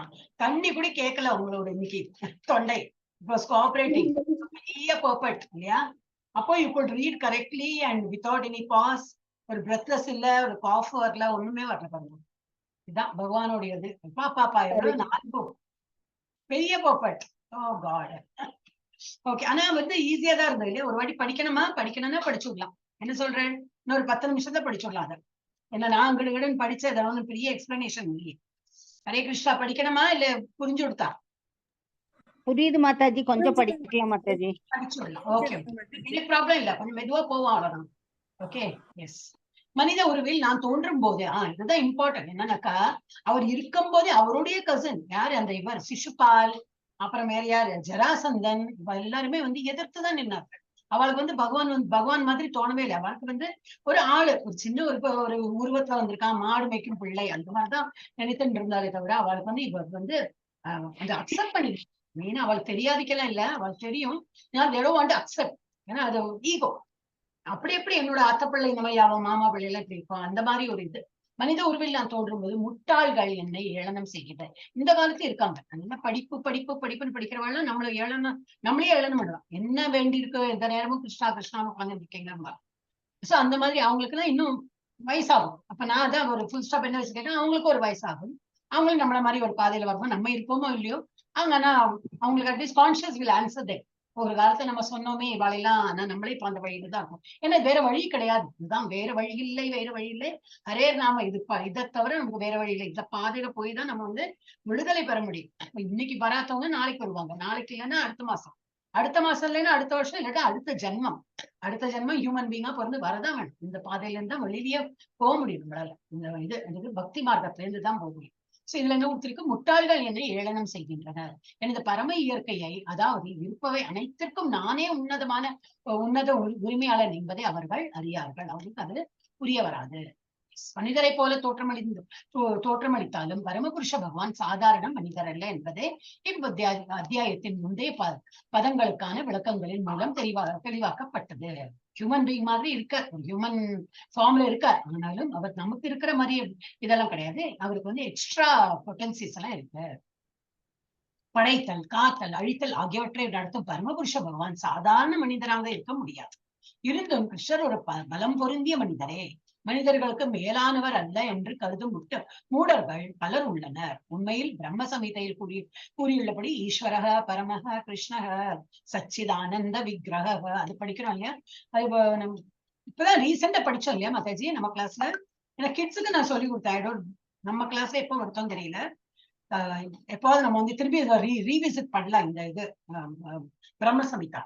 அப்ப இது வந்து பகவான் வந்து ஈஸ்வரக பரமஹ கிருஷ்ணக அந்த மாதிரிதான் கொடுத்திருக்கு. அதுல அந்த மாதிரி பிரம்மனே வந்து ஸ்துதிக்கிறார் கிருஷ்ணரை. அவரே ஆதி புருஷர், அவரே முழுமுதற் கடவுள் என்று சொல்றார். ஈஸ்வரர்கள், தட் இஸ் ஆளுநர்கள் பலர் உள்ளனர். டெமிகாட்ஸ் மாதிரி நிறைய பேர் இருக்கார்கள். ஒருவரை விட மற்றவர் சிறந்தவராக உள்ளனர். ஜட உலகின் சாதாரண நிர்வாகத்தில் நாம் ஒரு அலுவலரை காண்கிறோம். ஒருத்தர் ஒரு மேனேஜர் இருக்காருன்னா அவருக்கு மேல ஒரு காரியதரிசி இருக்கும், அவருக்கும் மேல ஒரு மந்திரி, அவருக்கும் மேல ஒரு பிரதமர். இவருக்கு இதுல கொடுத்துருக்கோம். நம்ம ஆபீஸ்லயும் பார்த்தா அப்படிதான். ஒருத்தர் head of the department, he has to report to somebody else. அவர் வேறு யாருக்கும் ஆன்சர் பண்ணணும். அந்த மாதிரி ஒருத்தருக்கு மேல ஒருத்தர் ஒரு ஆளுநர் இருக்கதான் செய்வா. அவர்களில் ஒவ்வொருவரும் ஆளுபவர்களே. இருப்பினும் ஒருவர் மற்றவரால் ஆளப்படுகிறார். அவருக்கு கீழே ஒரு 10 பேர் வேலை பண்றான்னா அந்த ரிப்போர்ட் எல்லாம் அடுத்து அவருக்கு மேல் உள்ள அதிகாரிக்கு அவர் வந்து ரிப்போர்ட் கொடுக்கதான் வேணும். அந்த மாதிரி கிருஷ்ணரை பரம ஆளுநர் என்று பிரம்ம சமிதையில் கூறப்பட்டுள்ளது. ஜட உலக அவருக்கு மேல யாரும் கிடையாது. கிருஷ்ணர் தான் மெயின். ஜட உலகிலும் ஆன்மீக உலகத்திலும் ஆளுநர்கள் பலர் உள்ளனர் என்பதில் ஐயமில்லை. ஆனால் கிருஷ்ணரே பரம ஆளுநர். ஈஸ்வர பரம கிருஷ்ணக. அவரது உடல் ஜட கலப்பற்ற சச்சிதானந்தம் ஆகும். முந்தைய பதங்களில் கூறப்பட்டுள்ள அற்புதமான செயல்களை ஜட உடல்கள் செய்ய முடியாது. பகவான் பண்ற எல்லா ஃபீட்ஸும் நம்மளால பண்ண முடியுமா? முடியாது. அதனால்தான் அவர் கடவுள், நம்ம கடவுள் இல்லை. அதான் சிம்பிள். கடவுளின் உடல் நித்தியமானது, ஆனந்தமானது மற்றும் அறிவு நிறைந்தது. அப்புறம் என்ன கொடுத்துருக்கு? அவரேதான் அந்த ஆத்மா, அவரேதான் பரமாத்மா. அதேதான் ஒரு ஃபார்ம்ல வந்து பரமாத்மா இருக்கார். அவர் ஒரு சாதாரண மனிதர் இல்லை என்ற போதிலும் மூடர்கள் அவரை ஏளனம் செய்து சாதாரண மனிதராக கருதுகின்றனர். அவரது உடல் இங்கு மானுஷி என்று கூறப்படுகிறது. மனுஷ ரூபத்துல வந்திருக்கார் என்று கூறப்படுகிறது. ஏனெனில் அவர் ஒரு மனிதரை போல, அர்ஜுனின் நண்பரை போல, குருக்ஷேத்திர யுத்தத்தில் கலந்து கொண்டுள்ள ஒரு அரசியல்வாதியை போல செயல்படுகிறார். அதனால மனுஷ ரூபத்துல வந்ததுனால மானுஷி அப்படின்னு சொல்லியிருக்காரு. ஆனா அவர் மனுஷர் மாதிரி கிடையாது. நமக்குதான் ஆத்மா வேற, உடல் வேற. அவருக்கு அது மாதிரி தான். ஆத்மாவும் உடலும் அவரோட பேரும் ஒரு ஃபார்ம் தான். பல விதங்களில் அவர் ஒரு சாதாரண மனிதரை போல செயல்படுகிறார். ஆனால் உண்மையில் அவர் உடல் எப்படி சத்து சித்து ஆனந்தா. சத்துன சத்தியமான உருவம், அண்ட் சித்து கான்சியஸ், டோட்டலி வந்து அவேர்னஸோட இருக்கிற ஒரு உருவம், அண்ட் அவருக்கு ஆனந்தமயமான உருவம். சச்சித் ஆனந்த விக்கிரக. நித்தியமான ஆனந்தமும் அறிவும் பூர்ணமாக உடையதாகும். வேத மொழிகளில் இது உறுதி செய்யப்பட்டுள்ளது. சச்சித் ஆனந்த ரூபாய கிருஷ்ணாய. நித்தியமான அறிவுடன் ஆனந்த ரூபமாக விளங்கும் பரமபுருஷ பகவான் கிருஷ்ணருக்கு எனது பணிவான வந்தனைகள். இது வந்து கோபால் கப்னி உபனிஷத்துல கொடுத்திருக்க. வேத மொழியில் மற்றும் பல வர்ணனைகளும் உள்ளன. தம் ஏக்கம் கோவிந்தம். புலன்களுக்கும் பசுக்களுக்கும் இன்பம் அளிக்கும் கோவிந்தன் நீரே. ஏன் புலன்கள் எங்க வந்தது? இங்க புரியலையே. தம் ஏக்கம் கோவிந்தம். தம் ஏக்கம் கோவிந்தம். நீங்கள் ஒரே ஒரு கடவுள் அப்படின்னா ஏக்கம்னா ஒன்று. தம் ஏக்கம் கோவிந்தம். புலன்களுக்கும் பசுக்களுக்கும், அது பசுக்களுக்கு ஐ திங்க் வேற என்னமோ இருந்திருக்கும், அது போடலை இங்க. பட் மீறி மாத்திரம் ஃபுல்லா போட்டிருக்கான். புலன்களுக்கும் பசுக்களுக்கும் இன்பமளிக்கும் கோவிந்தன் நீரே. சச்சிதானந்த விக்கிரகம். மேலும் உமது உடல் திவ்யமானது, நித்தியமானது, ஆனந்தமயமானது, பூர்ண அறிவுடையது. கோபால் கப்னி உபனிஷத்துல 1.35 கொடுத்திருக்கு, 1.1 கொடுத்திருக்கு. பகவான் கிருஷ்ணரின் உடல் பூர்ண ஆனந்தம், அறிவு போன்ற திவ்யமான குணங்களுடன் உள்ள போதிலும் பகவத்கீதை விளக்கமளிக்கும் ஏன்னா பகவத்கீதை வந்து நிறைய பேர் வந்து எழுதியிருக்காங்க, விளக்க உரைகள்லாம் எழுதியிருக்காங்க. அந்த மாதிரி விளக்கமளிக்கும் கருத்துரையாளர்களும் பேரளவில் அவ வந்து அறிஞர்கள். ஏன்னா அதை படிச்சிருக்கேன், அத்தை படிச்சிருக்கேன், சான்ஸ்கிரிட்ல இந்த பட்டம் வாங்கியிருக்கேன் அப்படின்னு சொல்லிட்டு சான்ஸ்கிரிட்ட வந்து நல்லா படிச்சு இது பண்ணுவாங்களா இருக்கும், என்னது எக்ஸ்பிளனேஷன் கொடுப்பாங்களா இருக்கும். ஆனா ஆக்சுவல் வந்து மீனிங் கொடுக்கறது யாரு? நம்ம இஸ்கான்ல கொடுக்குற பிரபுபாதோட தான் ஃபுல் ப்ராப்பர் மீனிங்ல இருக்கும். அவங்க எல்லாம் கொஞ்சம் பயஸ்டா இருக்கும். ஏன்னா வந்து வேற பிலாசபி படிச்சுன்னு வந்திருப்பாங்க. அப்ப அவங்களோட இதுல எழுதியிருப்பாங்க. இப்ப நம்ம அந்த பிலாசபி படிச்சோன்னா அது படிக்கலாம். ஏன்னா நிறைய இருக்கு. நம்ம இந்த ராமகிருஷ்ணா மிஷனோட எல்லாம் பார்க்கலாம், நிறைய பேர் எழுதியிருக்காங்க அதுலயும். அப்புறம் வேற இதுலயும் பார்க்கலாம். அந்த மாதிரி அதெல்லாம் அத்வைத்திக் பிரின்சிபல்ல எழுதியிருப்பாங்க. அவங்க அந்த பாதையில போறாங்களா போட்டோம். ஆனா அல்டிமேட்ல எங்க போவாங்க?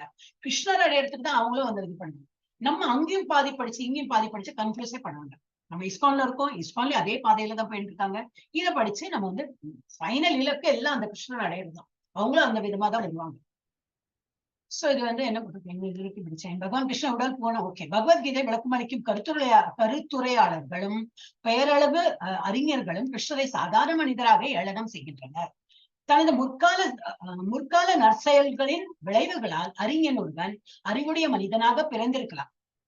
This is true. ஏன்னா முற்காலத்துல நல்ல பெரிய பண்டிதனா இருந்திருப்போம், நிறைய படிச்சிருப்போம், அதோட கொஞ்சம் வாசனம் இருக்குமே, அறிவு, இன்டெலிஜென்ஸ், ஈகோ எல்லாம் அதை வச்சு இந்த ஜென்மத்தை பிறந்து இன்னும் அறிவாளியா அவன் வந்து நிறைய படிச்சு பட்டம் எல்லாம் வாங்கி இந்த மாதிரி பண்றான். அறிவுடைய மனிதனாக பிறந்திருக்கலாம். ஆனால் ஸ்ரீகிருஷ்ணரை பற்றிய கருத்து அவனது அறிவு பற்றாக்குறையை காட்டுகிறது. பௌதிக உலகத்துல என்னதான் பட்டம் வாங்கி அவன் பேர் இவ்வளவுதுன்னா 2 லைன்ல அவன் வந்து பட்டங்கள் வாங்கினது இருக்கும். அதெல்லாம் வந்து பௌதிகத்துக்கு தான் சம்பந்தம். ஆனா கிருஷ்ணரை பத்தி, பகவானை பத்தி அறியாத அந்த மாதிரி இருக்கிறவங்க ஆன்மீகத்துல முட்டாள் என்றுதான் அழைக்கப்படுகிறார்கள். ஆனால் ஸ்ரீ கிருஷ்ணரை பற்றிய கருத்து அவனது அறிவு பற்றாக்குறையை காட்டுகின்றது. எனவே அத்தகையவன் மூடன் என்று அழைக்கப்படுகின்றனர். ஏனெனில் முட்டாள்கள் மட்டுமே கிருஷ்ணரை சாதாரண மனிதராக கருதுவோம். பரமபுருஷனின் ரகசியமான செயல்களையும் அவரது பல்வேறு சக்திகளையும் அறியாத முட்டாள்கள் மட்டுமே. அதான் இன்னொன்னு என்ன வந்து, ராமரை போல எனது கிருஷ்ணர் சொன்னா போல நடக்கணும், ராமர் செய்து காட்டினா போல செய்யணும் அப்படின்னு சொல்லுவா. ராமர் சொன்னா போல அப்படி ஏதோ இதான் சொல்லுவா. இப்ப சடன்லி அதை என்ன வந்து, கிருஷ்ணர் பண்ணினதெல்லாம் நம்ம பண்ணுவோம். கிருஷ்ணர் திருடினார், அப்ப நானும் திருடுறேன். கிருஷ்ணர் திருடுறானா நான் திருட முடியாதா? கிருஷ்ணர் இவ்வளவு பல வைஃப் வச்சிருந்தானா நான் வச்சுக்க முடியாது? அது இல்லை. ராமரை போல இருக்கணும். ராமர் என்ன பண்ணாரோ அதை ஃபாலோ பண்ணணும். கிருஷ்ணர் சொன்னதை நம்ம ஃபாலோ. கிருஷ்ணர் சாதாரண மனிதராக கருதுபவர். ஓகே, அவரது பரமபுருஷரின் ரகசியமான செயல்களையும் அவரது பல்வேறு சக்திகளையும் அறியாத முட்டாள்கள் மட்டுமே கிருஷ்ணரை சாதாரண மனிதராக கருதுபவர். அவரது உடல் பூர்ண அறிவும் ஆனந்தமும் நிரம்பியது என்பதையும், இருப்பவை அனைத்திற்கும் அவரே உரிமையாளர் என்பதையும், அவரால் எவருக்கும் முக்தி கொடுக்க முடியும் என்பதையும் அந்த முட்டாள்கள் அறிய மாட்டார்கள்.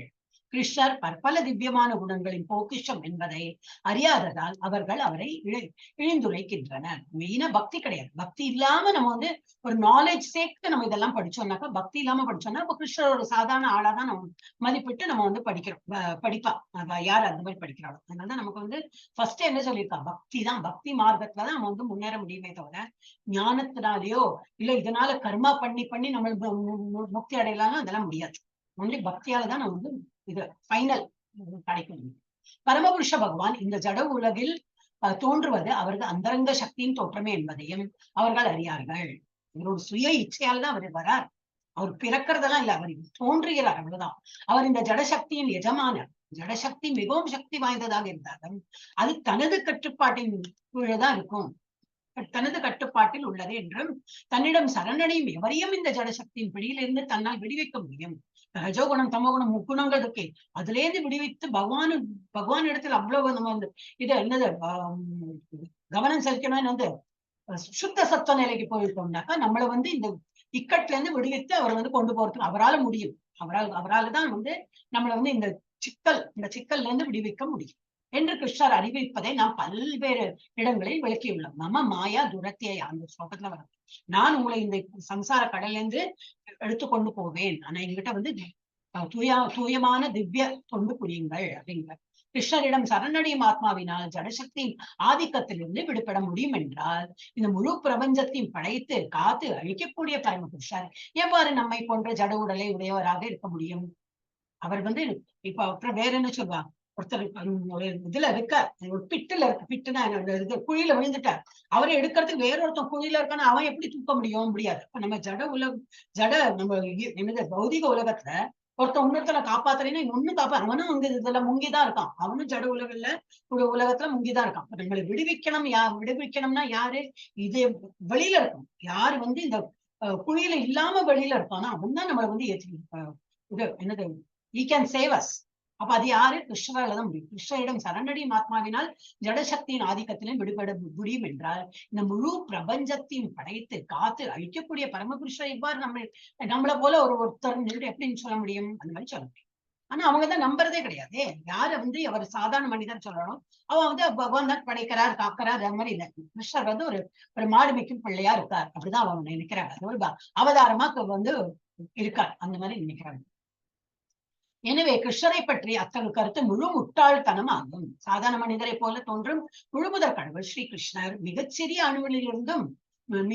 அணுவிலிருந்து மிகவும் பிரம்மாண்டமான விராட் 10வது அத்தியாயத்துல வரும், அடுத்த சாப்டர்ல வரும், விராட்டு தோற்றம் வரை அனைத்தையும் கட்டுப்படுத்துகிறார் என்பதை மூடர்கள் சிந்திக்க இயலாது. அவங்களுக்கு வந்து அச்சிந்தியா, இப்ப அது போடணும் அச்சிந்தவே, அது அவங்க வந்து திங்கே பண்ண முடியாது. மிக பெரியதும் மிக நுண்ணியதும் அவர்களது சிந்தனைக்கு அப்பாற்பட்டது. அது எப்படி அனுப்பும்? அவ்வளவு சின்னதா நம்ம பரமாத்மாவா நம்ம ஹிருதயத்துக்குள்ளே இருக்கார். அவரே பெரிய உருவத்தை ஃபுல் பிரபஞ்சமும் நிறைஞ்சிருக்கார். அவரே வந்து கோலோக பிருந்தாவனத்தில் இருக்கார். இப்படி எல்லாம் எப்படி முடியும் அப்படிங்கிறது அவங்களுக்கு புரிஞ்சுக்கிறது கஷ்டம். இது புரியணும்னாக்கா கண்டிப்பா நமக்கு வந்து பக்தி மார்க்கத்துல இருந்தாதான் இதெல்லாம் புரியுமே தவிர, பக்தி இல்லைன்னா எல்லாத்துக்கும் ஒரு குதர்க்கம் பேசிட்டு அந்த மாதிரிதான் தோணும், ஒன்றும் புரியாது. ஏன்னா நம்ம எல்லாமே நம்ம மெட்டீரியல தான் பாக்குறோம். இங்க நம்ம உலகத்துல எல்லாம் மெட்டீரியலா பார்க்கும்போது அது எப்படி அவர் 1008 இது கல்யாணம் பண்ணாரு, அந்த 5 வச்சிருந்தாரு. ஏன்னா நம்ம பௌதிக உலகத்துல ஒரு வைஃப் 2 வைஃப் வைக்கிறது பெரிய கஷ்டம். அப்ப அப்படி அந்த பௌதிக இதுல சிந்தனையில அவங்க வந்து திங்க் பண்ணி இருப்பாங்க. சோ பக்தி இருந்ததுன்னா அந்த மாதிரி கொஸ்டின் வராது. Try to understand. அவர் வந்து சுண்டு விரல தூக்கினார், அது எப்படி சுண்டு விரல ஒரு மலையை தூக்கினார் அப்படிங்கலாம் கொஸ்டின். சோ நம்ம எதுவுமே வந்து ஆன்மீகத்துல எப்படின்னா ஒரு பக்தி, முதல்ல பக்தி வரணும். பக்தியோட நம்ம வந்து அணுகினோம்னாக்கா இதெல்லாம் புரிஞ்சுக்கணும். ஆனா அவன் அந்த மாதிரி ஒரு முட்டாள்களுக்கு இதெல்லாம் புரிய வராது. எங்க பொண்ணு மிகப்பெரிய மிக நுண்ணியதும் அவர்களது சிந்தனைக்கு அப்பாற்பட்டதாகும். எனவே மனிதரை போன்ற ஒரு உருவம் அளவற்றதையும் நுண்ணியதையும் ஒரே சமயத்தில் கட்டுப்படுத்துவதை அவர்களால் கற்பனை செய்யவும் முடியாது. பிகாஸ் பக்தி இல்லாததுனால எல்லையற்றதையும் எல்லைக்குட்பட்டவற்றையும் எல்லாவற்றையும் அவர் ஆள்பவராயிருந்தாலும் இந்த தோற்றங்களிலிருந்து அவர் விலகியுள்ளார். மிக பெரியதையும் மிகச் சிறியதையும் ஒரே சமயத்தில் கட்டுப்படுத்தும் போதிலும் அவர் அவற்றிலிருந்து விலகி இருக்க முடியும். இதுவே அவருடைய திவ்யமான அச்சிந்திய சக்தி, யோகம், ஐஸ்வரம் எனப்படுகிறது. மனிதனை போல தோற்றமளிக்கும் கிருஷ்ணரால் எவ்வாறு மிக பெரியதையும் மிக சிறியதையும் கட்டுப்படுத்த முடியும் என்பதை மூடர்களால் கற்பனை செய்து பார்க்க முடியாது. அவளோட நோக்கமே எப்படி பௌதிக உலகத்தை அவங்க எப்படி இருக்காங்களோ மெட்டீரியலிஸ்டிக் ஐஸ் இருக்கும் அவங்களுக்கு. எல்லாமே மெட்டீரியலா பார்க்கப்பட்டவங்களுக்கு இது வந்து புரிஞ்சு வராது. புரியணும்னாக்கா பக்தி வந்து அவங்க வந்து இதை வந்து பார்க்க முடியாது. இருப்பினும் கிருஷ்ணரை பரமபுருஷ பகவான் என்பதை அறிந்த தூய பக்தர்கள் இதை ஏற்கின்றனர். ஏன் அவளால இருக்க முடியாது? பக்தி இருக்கு. அப்ப பக்தி வந்து பிளைண்டா அப்படின்னு அதெல்லாம் கிடையாது. நமக்கு எல்லாம் பிளைண்ட் இல்ல, அதெல்லாம் கிடையாது. நமக்கு பக்தி இருக்கிறதா நம்மளால புரிஞ்சுக்க முடியாது. அவரே பகவான் என்பதால் தூய பக்தர்கள் அவரிடம் முழுமையாக சரணடைந்து அவர் பக்தி தொண்டில் கிருஷ்ண உணர்வில் ஈடுபடுகின்றனர். சோ ஒன்லி தூய பக்தியாலதான் தூய பக்தர்கள் அந்த பக்தியாலதான் இதெல்லாம் உணர்ந்து சரணடைந்து அந்த பயனை பெறுகிறார்கள். பக்தி தொண்டில் ஈடுபட்டு அந்த பயனை. மனிதரை போல கடவுள் தோன்றுவது குறித்து உருவவாதிகளுக்கும் இடையே பல்வேறு கருத்து வேறுபாடுகள் உள்ளன. அருவவாதிகள் யாரு? அத்வைதிக் பிரின்சிபல். அவங்க வந்து நாமேதான் பிரம்மன், அகம் பிரம்மாஸ்மி, அந்த மாதிரி எல்லாம் அவங்க வந்து சொல்லுவாங்க. உருவவாதிகள் எப்படி இல்லை, கிருஷ்ணரோட டிஃப்ரெண்ட் ஐடென்டிட்டி. நம்ம எல்லாம் இப்ப அம்மாவோட வயசுல இருந்து வந்திருக்கோம். ஒண்ணு அம்மாவை நம்ம ஆயிடுவோமா? நம்மளும் அம்மா ஒன்றாக இருக்க முடியுமா? இல்லை. அம்மா வந்து நம்மளை பெத்தாச்சு, அம்மா ஒரு தனி ஐடென்டிட்டி, நாம தனிய. அந்த மாதிரி எல்லாமே வந்து அம்மாங்கிறது ஒரு தனி ஐடென்டிட்டி தவிர கிருஷ்ணர் ஒரு கடவுள், அவர் ஒரு ஆளு, அவர் ஒரு பர்சன், அப்படிதான் இருக்கும். நம்ம எல்லாம் சேவகர்கள் தான், பகவானுக்கு சேவை புரியும். அந்த இதுல நம்ம வந்து துவைத்தா பிலாசபி நம்ம ஃபாலோ பண்ணிருக்கோம். அருவவாதிகள் அந்த மாதிரி ஃபாலோ பண்ணுவோம். அப்ப அந்த மாதிரி இடையே பல்வேறு கருத்து வேறுபாடுகள் உள்ளன. ஆனால் கிருஷ்ண விஞ்ஞானத்தை புரிந்து கொள்வதற்கான அதிகாரபூர்வமான நூல்களான பகவத்கீதையையும் ஸ்ரீமத் பாகவதத்தையும் அணுகினால் கிருஷ்ணரே பரமபுருஷ பகவான் என்பதை நாம் அறிய முடியும். இவ்வுலகில் சாதாரண மனிதரை போல தோன்றினாலும் எப்படி அவர் தோன்றும் போது எப்படி சின்ன குழந்தைய சாதாரண குழந்தையதான் பிறக்கிறார். ஆனா ஃபர்ஸ்ட் என்ன காட்டி கொடுக்கிறார்? தானகை ரூபத்துல அவர் கிருஷ்ணரா அவதாரம் சின்ன குழந்தைய அவதாரம் பிரிஞ்சிருக்காரு. ஆனா நான் தான் வந்திருக்கேன்னு காட்டி கொடுத்திருக்காரு. வசுதேவருக்கும் இவருக்கும் வசுதேவர் தேவகி 2 பேருக்கும் அது காட்டி கொடுக்கிறார். ஆனால் கிருஷ்ண விஞ்ஞானத்தை புரிந்து கொள்வதற்கான அதிகாரப்பூர்வமான நூல்களான பகவத்கீதையும் ஸ்ரீமத் பாகவதத்தையும் அணுகினால் கிருஷ்ணரை பரமபுருஷ பகவான் என்பதை நாம் அறிய முடியும். இவ்வுலகில் சாதாரண மனிதரை போல தோன்றினாலும் அவர் சாதாரண மனிதர் அல்ல. ஸ்ரீமத் பாகவதத்தின் முதல் காண்டம் முதல் அத்தியாயத்தில் சௌனகரை தலைவராக கொண்ட சாதுக்கள் கிருஷ்ணரது செயல்களை பற்றி வந்து சொல்றான். அவ என்ன சொல்றாங்க, அவங்க புருஷோத்தமரான முழுமுதற் கடவுள் ஸ்ரீ கிருஷ்ணர் பலராமருடன் இணைந்து மனிதரை போல விளையாடினார். கிருஷ்ணருக்கும் பலராமருக்கும் வேறு வித்தியாசம் இல்லை, வேணா கலர் ஸ்கின் கலரோட வித்தியாசப்படும், எல்லா பொட்டன்சி சேம். அவர் வந்து கிருஷ்ணரே பலராமராகவும் கிருஷ்ணராகவும் 2 பேரும் ஒரே டைம்ல 2 அவதாரங்கள் அந்த மாதிரி அவரால் பண்ண முடியும். அந்த மாதிரி மனிதரை போல விளையாடினார். அத்தகைய வேடத்தில் மனித சக்திக்கு மீறிய செயல்கள் பலவற்றை அவர் நிகழ்த்தினார். 2 பேருமே, பலராமரா இருந்தாலும் சரி கிருஷ்ணரா இருந்தாலும் சரி, 2 பேருமே எக்ஸ்ட்ராடனரி ஃபீட்ஸ் பெர்ஃபார்ம்டு. இது வந்து பாகவதத்துல 1.1.220 கொடுத்து மனிதரை போன்ற பகவானின் தோற்றம் மூடர்களை குழப்புகின்றன. ஏன்னா நம்ம எல்லாம் மெட்டீரியலிஸ்டிக் திங்ல பாக்குறோம். அது எப்படி ஒரு ஆள் வந்து ஒரு ஆள் இப்படி இருப்போம், அது எப்படி பிளீனரி எக்ஸ்பென்ஷன்னா என்ன நமக்கு இங்க பௌதிக உலகத்துல அது பார்க்க முடியாது. சோ நமக்கு புரியாது. மூடர்களா எஸ்பெஷலி மூடர்களா இருக்கிறவங்களை குழப்புகின்றன. இப்பூமியில் அவதரித்த போது கிருஷ்ணர் செய்த அற்புதமான லீலைகளை எந்த மனிதனாலையும் செய்ய முடியாது. கிருஷ்ணர் தனது தாய் தந்தையரான தேவகி வசுதேவரின் முன்பு தோன்றிய போதும் எப்படி ஃபர்ஸ்ட் அவர் வந்து அப்படிதான் தோன்றார். 4 கரங்களுடன் தோன்றினார். ஆனால் அவர்களது பிரார்த்தனைகளுக்கு பின் தன்னை சாதாரண குழந்தையாக மாற்றிக்கொண்டார். அவருக்கு ஆக்சுவலி மயங்கியும் போயிட்டாங்க, மறந்தும் எடுத்து அவங்களுக்கு குழந்தை வந்து கிருஷ்ணர் என்னது பகவான் தான் வந்திருக்கான்னு சொல்லிட்டு மறந்தும் போயிடுச்சு. ஆனால் அவர்களது பிரார்த்தனைகளுக்கு பின் தன்னை சாதாரண குழந்தையாக மாற்றிக்கொண்டார். பபூவ பிராகிருத சிசு, அவர் ஒரு சாதாரண குழந்தையாக சாதாரண மனிதராக மாறினார் என்று பாகவதத்தில் எல்லா ரெஃபரன்ஸோட தான் கொடுத்திருக்காங்க. Nothing is created by Prabhupada. அவர் எழுதினது எல்லாமே வித் ரெஃபரன்ஸ் பாகவதத்துல கொடுத்திருக்கு. 10.3.46 கூறப்பட்டுள்ளது. சாதாரண மனிதரை போன்ற கடவுளின் தோற்றமும் அவரது திவ்ய உடலின் ஒரு தன்மையே என்பதை இன்னும் மீண்டும் குறிப்பிடப்பட்டுள்ளது. பகவத்கீதையின் 11ஆம் அத்தியாயத்தில் 4 புயங்களை உடைய கிருஷ்ணரது உருவைக்கான அர்ஜுனன் பிரார்த்தனை செய்ததாக கூறப்பட்டுள்ளது. தேனைவ ரூபேன சதுர்புஜேன, 4 கைகளுடைய இதை வந்து நான் பார்க்கறதுக்கு விருப்பப்படுறேன். இந்த ரூபத்தை காட்டிய பின்னர் அர்ஜுனனை வேண்டுகோளின்படி கிருஷ்ணன் மீண்டும் மனிதரை போன்ற தனது சுய உருவிற்கு திரும்பினார். மானுஷ ரூபம், மனிதருடைய ரூபம் அப்படின்னு அவர் வந்தார்.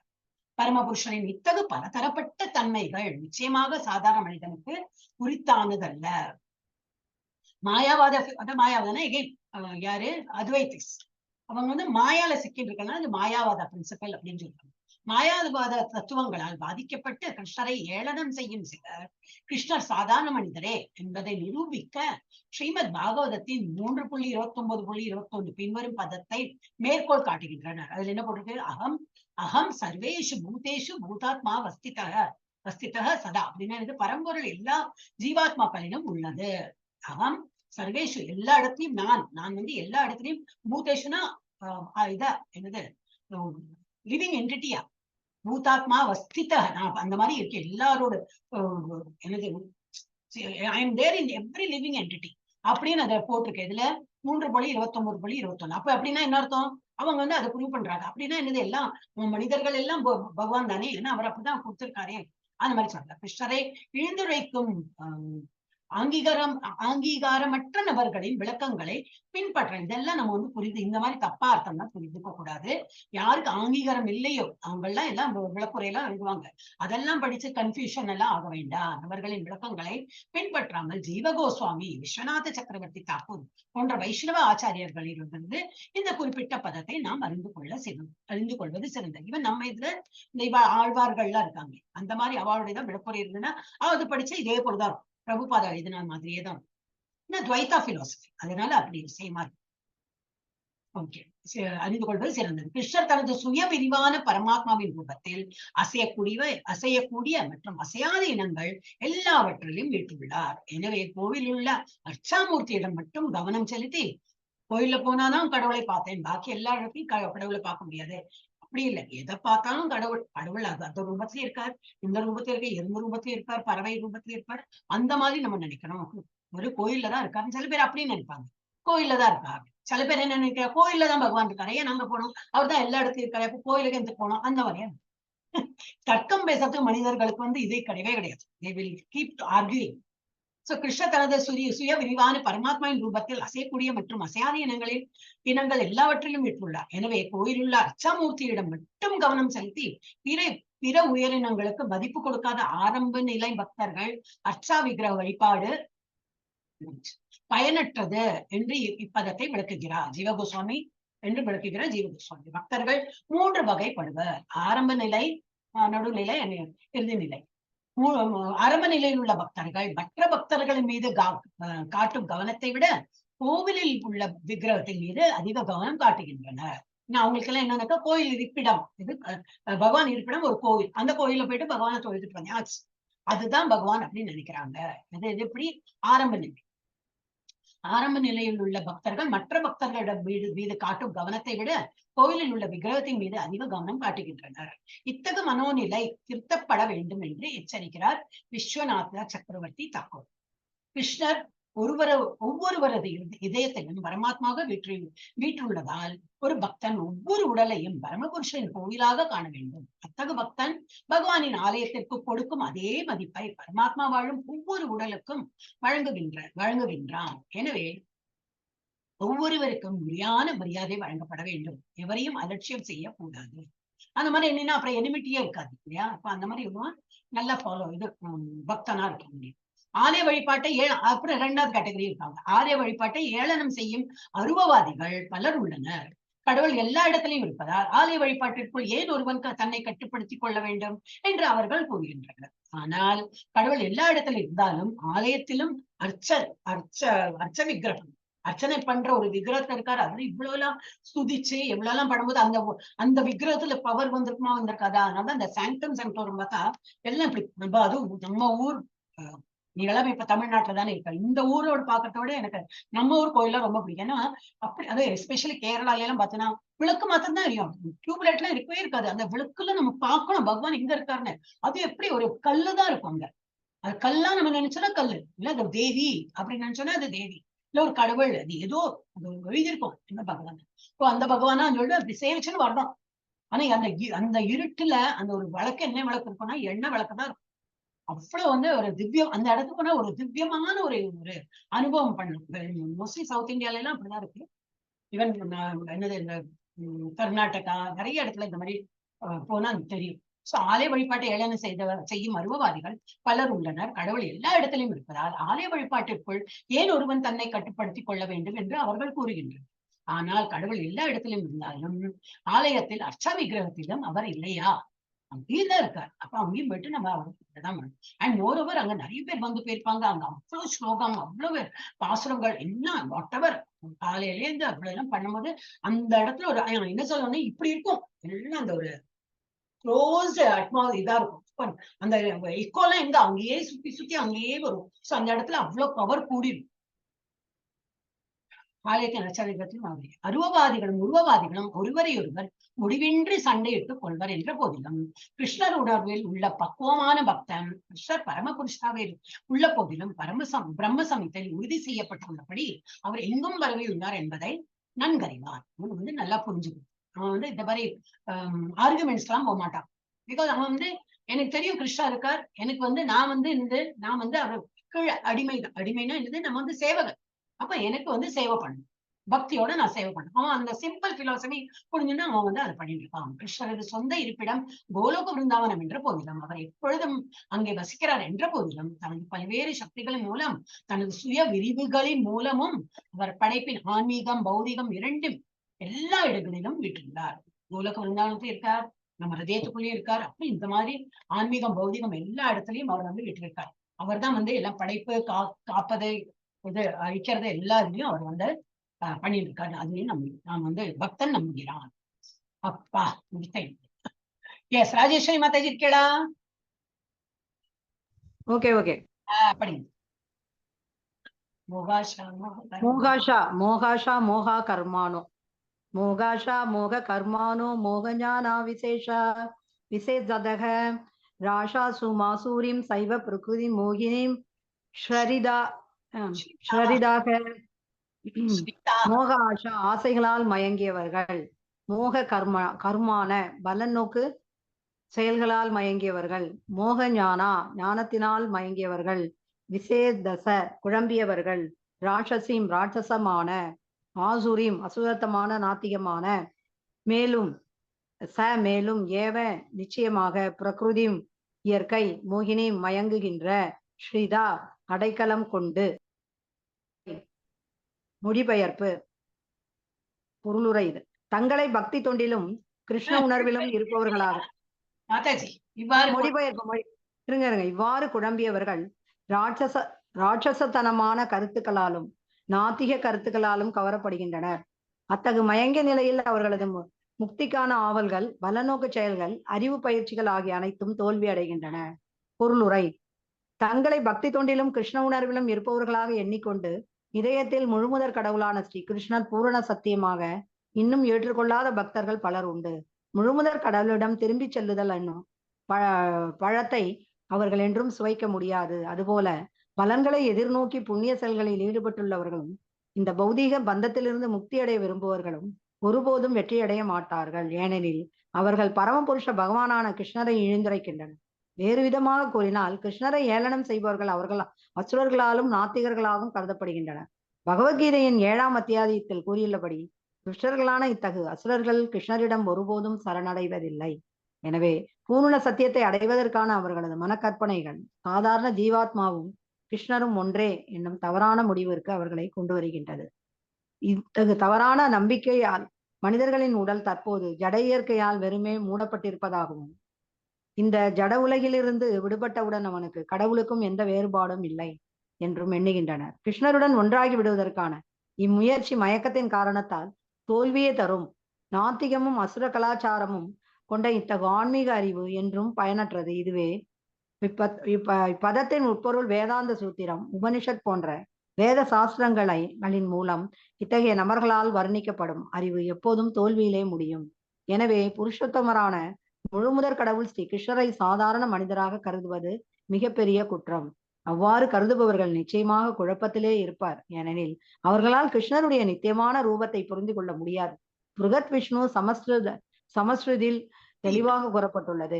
யோவேதி பௌதீகம் தேகம் கிருஷ்ணஸ்ய பரமாத்மன்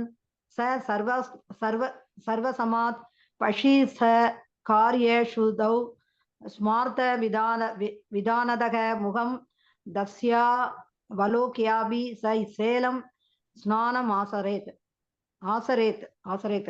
கிருஷ்ணரது தேகத்தை பௌதியமாக கருதுபவன் ஸ்ருதி சுமிருதியின் கடவுள் சடங்குகள் மற்றும் செயல்களிலிருந்து விரட்டடிக்கப்பட வேண்டும். யாரேனும் அத்தகையானது முகத்தை தற்செயலாக காண நேரிட்டால் அப்பாதிப்பிலிருந்து தடுத்துக் கொள்வதற்காக உடனே அவர் கங்கையில் நீராட வேண்டும். புருஷோத்தமரான முழுமுதற் கடவுள் ஸ்ரீ கிருஷ்ணரிடம் உள்ள பொறாமையின் காரணத்தால் மக்கள் அவரை கேலி செய்கின்றனர். அத்தகையவர்களின் வருங்காலம் நாத்திகத்தன்மையும் அசுரகுணமும் கொண்ட இனங்களில் மீண்டும் மீண்டும் பிறவி எடுப்பதே அவர்களது உண்மை அறிவு என்றென்றும் மயக்கத்திலே இருக்கும். படிப்படியான அவர்கள் படைப்பின் இருட்டை பகுதிகளுக்கு இழிவடைவார்கள். ஹரே கிருஷ்ணா. இந்த மாதிரி நாத்திகர்களோடு என்ன இல்ல அவங்க எங்க போய் சேருவாங்க? அதுதான் போகுது.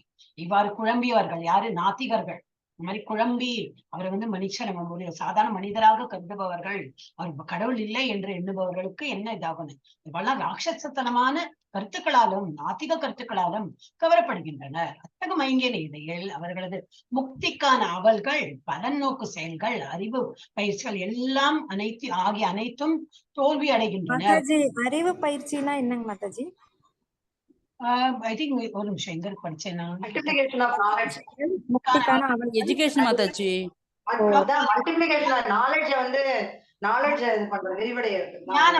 ஞானம் பெறறோம் இல்லையா நம்ம? இப்ப நான் இப்ப நம்ம கூட்டத்துல இப்ப நம்ம அவ்வளவு பக்தி இல்லை, யாரோ ஒருத்தவங்க இருக்காங்க, அவங்களுக்கு இது ஃபுல்லா புரிய வராது. அப்ப புரியவே என்னது? இந்த ஞானம் பெற்றோம் அவனுக்கு யூஸ் கிடையாது. இந்த ஞான பயிற்சி, அறிவு பயிற்சினா இந்த ஞானத்துல இப்ப பகவத்கீதை படிக்கும் போது பக்தி இல்லைன்னா என்ன ஆகும்? ஒண்ணும் பண்ண முடியாது. ஈ கேனாட் இது இந்த மாதிரி ஒரு தாட் ப்ராசஸ் அவனுக்கு போவார். ஏன் எதுக்கு அது மாதிரிதான் தோணுமே தவிர அவன் எல்லாமே வேஸ்ட். அவன் அப்புறம் என்ன அனைத்தும் தோல்வி அடைகின்றன. அடுத்த ஜென்மம் கண்டிப்பா அவனுக்கு ஒரு ஹியூமன் ஃபார்மும் கிடைக்காது. ஆஸ் பர் என்னோட இது பார்த்தோம்னா அதுதான் வரும். ஏன்னா ஒரு ஹியூமன் ஃபார்ம் கொடுத்து அவன் அப்பவும் படிக்கலைன்னா அப்ப மிருகமோ பறவையோ வேறு ஏதோ ஈனம் பிறவி எடுத்ததுன்னா போருமே, ஒரு மரமோ எதுவனா ஆகலாமே. ஒரு இன்டெலிஜென்ட் ஒரு ஹியூமன் பீயிங் தான் இதெல்லாம் திங்கிங் பவரே நமக்கு கொடுத்திருக்காரு பகவான். சோ அந்த இது அது எல்லாமே வேஸ்ட் ஆயிடும். ஏன்னா வந்து பிறந்தோட்டும் இந்த அறிவை அவன் யூஸ் பண்ணிக்க மாட்டேங்கிறான். முக்திக்கான ஆவல்கள் அவனுக்கு வந்து வேஸ்டா போயிடுறது. அவன் அதுக்கு ஆசையும் பட மாட்டான். முக்தின்னு ஆசைப்பட்டாலும் அவன் தான் நம்பிக்கையே கிடையாது, நாத்திகனா இருக்கான். அப்புறம் பலன் எது எடுத்தாலும் இதனால எனக்கு என்ன கிடைக்கும், அதுல வந்த இதுல இருக்கும். அறிவு பயிற்சிகள் தான் நாலேஜ், ஞான ஆகிய அனைத்தும் தோல்வி அடையும். இதுல என்ன கொடுத்ததுன்னா, தங்களை பக்தி தொண்டிலும் கிருஷ்ண உணர்விலும் இருப்பவர்களாக எண்ணிக்கொண்டு இதயத்தில் முழுமுதற் கடவுளான ஸ்ரீ கிருஷ்ணனை பூரண சத்தியமாக இன்னும் ஏற்றுக்கொள்ளாத பக்தர்கள் காட்டுறதுக்கு வந்து எஸ் நான் வந்து பக்தி தொண்டில இருக்கேன், கிளாஸுக்கு வரேன், அட்டென்ட் பண்றேன், ஜபா பண்றேன், எல்லாம் இருக்கும். ஆனா 100% பகவானை நம்புறானா எப்படி தெரியும்? ஜஸ்ட் ஒரு நெத்தில இந்த மாதிரி ஒரு என்னது நாமமோ விபூதியோ குங்குமமோ அது மாத்திரம் எடுத்த படுறது, என்னமோ கோயிலுக்கும் போவோம், எல்லாம் பண்ணுவோம். ஆனா உள்ள பக்தி இருக்கா இல்லையான்னு எப்படி தெரியும்? அவன் உள்ளூர பக்தி இல்லைன்னா அவன் வந்து சத்தியமாக இன்னும் ஏற்றுக்கொள்ளாத பக்தர்கள் பலர் உண்டு, அப்படியே எழுதிட்டார். அந்த மாதிரி இருக்கிறவங்க நிறைய பேர் இருக்காங்க. முழுமுதற் கடவுளிடம் திரும்பி செல்லுதல் என்னும் பழத்தை அவர்கள் என்றும் சுவைக்க முடியாது. அவங்க வந்து கண்டிப்பா வந்து பகவான் இடத்தில் போகணும், அந்த வந்து நம்பிக்கையே கிடையாது. அப்போ பகவான் தான் நமக்கு இது முக்தி கொடுத்து நம்மளை வந்து கொண்டு போவார், அந்த நம்பிக்கையும் கிடையாது அவனுக்கு. சோ அந்த பழத்தை அவர்கள் வந்து ருசிக்க முடியாது. ஹரே கிருஷ்ணா. அது போல பலன்களை எதிர்நோக்கி புண்ணிய செயல்களை ஈடுபட்டு அந்த மாதிரி இருக்காங்க. நான் இதை பண்றேன் அதை பண்றேன் எல்லாம் தம்பட்டம் அடித்து இதெல்லாம் போட்டு பேனர் அடிச்சு எல்லாம் பண்ணுவாங்க. ஏன்னா இது என்னதுன்னா தற்பெருமை ஏத்துறதுக்கு தானே தவிர பக்தியோட பண்றது கிடையாது. அதான் மெயினா பக்தி அடிப்படை என்னதுன்னா பக்தி வேணும். இந்த பக்தி இருந்ததுன்னா நம்ம இதெல்லாம் பண்ணவே மாட்டோம், தம்பட்டம் அடிக்க மாட்டோம். இப்ப நானே சிலப்போ தோணும், நம்ம இதெல்லாம் எழுதுறோமே 16 ரவுண்டு அவசியமான, அப்புறம் சரி அது எழுதுறதுனால தானே எல்லாருக்கும் மோட்டிவேட் ஆகுது, சரி அதனால எழுத, இல்லாட்ட நம்ம தம்பட்டம் அடிக்க வேண்டிய அவசியமே இல்லை. நான் பண்ண ஏன்னா எனக்கு நிறைய இது இருக்கும். எனக்குன்னா நான் என்ன சொல்றேன், ஒருத்தருக்கும் நிறைய பாவ செயல்கள்னு நிறைய இருக்கும், மூட்டையா வச்சிருக்கோம். அது வந்து ஒரு சாப்டர்ல வரும், அப்ப படிக்கலாம். சஞ்சித கர்மாக்கள் நிறைய இருக்கும், அதுல எவ்வளவு பாவங்கள் பண்ணிருக்கோம், அது இருக்கும், புண்ணியங்கள் எல்லாம் இருக்கும். அதெல்லாம் கரைக்கணும்னா இந்த நாம ஜபத்தால தான் கரைக்க முடியும். அப்போ ஒரு ஆள் நிறைய ஜபிக்கிறான்னா ஆஹா அவன் வந்து காட்டுறான், அவனால இனிமே நல்லது வரும், அந்த மாதிரி கிடையாது. அவன் நிறைய பாவம் பண்ணிருக்கான், அப்ப பகவான் ஆப்பர்ச்சுனிட்டி கொடுக்குறான், இந்த பண்ணு அல்லது அந்த பாவம் குறையட்டும் சொல்லிட்டு பகவான் ஆப்பர்ச்சுனிட்டி. நான் அப்படிதான் என்னுடைய எடுத்துக்கிறேன். எனக்கு ஆப்பர்ச்சுனிட்டி கிடைச்சது, நான் இவ்வளவு பண்றேன்னா நான் இவ்வளவு பாவம் பண்ணிருக்கேன், அதனாலதான் பகவான் இந்த ஆப்பர்ச்சுனிட்டி கொடுக்குறேன். அதெல்லாம் கரை, எல்லா பாவங்களையும் கரை, இந்த ஜென்மத்துல எல்லாம் கரை அப்படின்னு சொல்லிட்டு நமக்கு அதுதான் கொடுக்குறே தவிர நல்லது வரும் அதை எதிர்பார்த்து நம்ம பண்ணவே வேண்டும். சோ வந்து அவங்க வந்து என்னது ஏற்றுக்கொள்ளாத பக்தர்கள் பலர் உண்டு. முழுமுதற் கடவுளிடம் திரும்பி செல்லுதல் என்றும் பழத்தை அவர்கள் என்றுமே சுவைக்க முடியாது. அதுபோல பலன்களை எதிர்நோக்கி புண்ணிய செயல்களில் ஈடுபட்டுள்ளவர்களும் இந்த பௌதிக பந்தத்திலிருந்து முக்தி அடைய விரும்புவர்களும் ஒருபோதும் வெற்றி அடைய மாட்டார்கள். இதுல எப்படி வெற்றி அடைய முடியும்? ஃபர்ஸ்ட் பேசிக் ஸ்டெப்பே பக்தி, அதே இல்லை. அதுலயே வந்து பகவான் யாரு, மாடு மேய்க்கும் பிள்ளை அந்த மாதிரி எண்ணம் வந்திருந்தாலே போச்சு. ஏனெனில் அவர்கள் பரமபுருஷ பகவானான கிருஷ்ணரை இழிந்துரைக்கிறார்கள். வேறு விதமாக கூறினால் கிருஷ்ணரை ஏளனம் செய்பவர்கள் அசுரர்களாகவும் நாத்திகர்களாகவும் கருதப்படுகின்றனர். பகவத்கீதையின் 7ஆம் அத்தியாயத்தில் இப்ப நம்ம பார்த்தோம்னா எல்லாமே 7ஆம் அத்தியாயம் தான் வந்துட்டு இருக்கு. ஏன்னா 7ஆம் அத்தியாயம் அதனால்தான் நம்ம நல்லா ஸ்ட்ராங்கா பண்ணி வச்சுருந்தோம். அதுல இனிமே ஒன்னும் பாக்கி இல்லை, நமக்கு புரியாதது ஒண்ணுமே கிடையாது. அதே போல ஐ திங்க் 9ஆவது அத்தியாயம் இந்த மாதிரி பண்ண வேண்டியிருக்குன்னு நினைக்கிறேன். இதெல்லாம் தெரியாதோ திரும்பி பண்ணலாம், நம்ம அப்பதான் ஸ்ட்ராங்கா இருக்கணும்.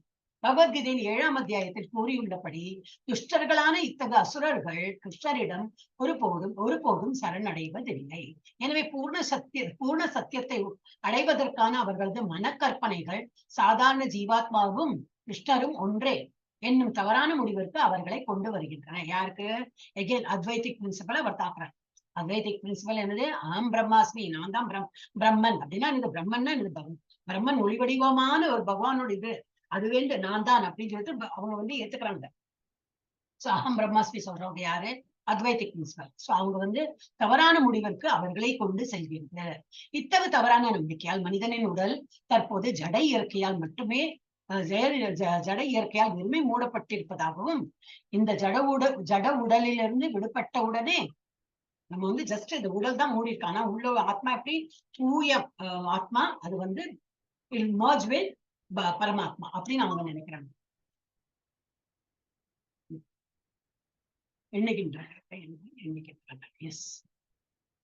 கிருஷ்ணருடன் ஒன்றாகி விடுவதற்கான இம்முயற்சி மயக்கத்தின் காரணத்தால் தோல்வியையே தரும். கிருஷ்ணருடன் ஒன்றாக முடியாது.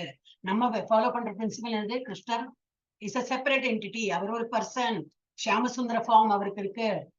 நம்ம வந்து எப்பவும் சேவகனாக தான் இருப்போம். அதுதான் நம்ம ஃபாலோ பண்றோம். So we have to not, நம்ம வந்து வேற புத்தகம் எல்லாம் படித்து கன்ஃபியூஸே ஆக வேண்டாம். நிறைய பேர் எழுதியிருப்பா, அதெல்லாம் படிச்சோம்னா நம்ம கன்ஃபியூஸ் ஆகிடும். இன்னும் ஒருத்தர் ஒரு பிலாசபி ஃபாலோ பண்றோம். Let us follow one philosophy which is set by Prabhupada. அதுதான் வந்து துவைதா ஃபிலாசபி. பாக்கி உள்ளது இதெல்லாம் என்னது தோல்வியை தான் தமிழ்மை எழுதியிருக்கார். நாத்திகமும் அசுர கலாச்சாரமும் கொண்ட இத்தகைய ஆன்மீக அறிவு என்றும் பயனற்றது. இதுவே இப்பதத்தின் உட்பொருள். வேதாந்த சூத்திரம், உபனிஷத் போன்ற வேத சாஸ்திரங்களின் மூலம் இத்தகைய நபர்களால் வளர்க்கப்படும் அறிவு எப்பொழுதும் தோல்வியிலேயே முடியும். இந்த மாதிரி அறிவெல்லாம் வளர்த்ததுன்னா அது வந்து தோல்வியில தான் முடியும்.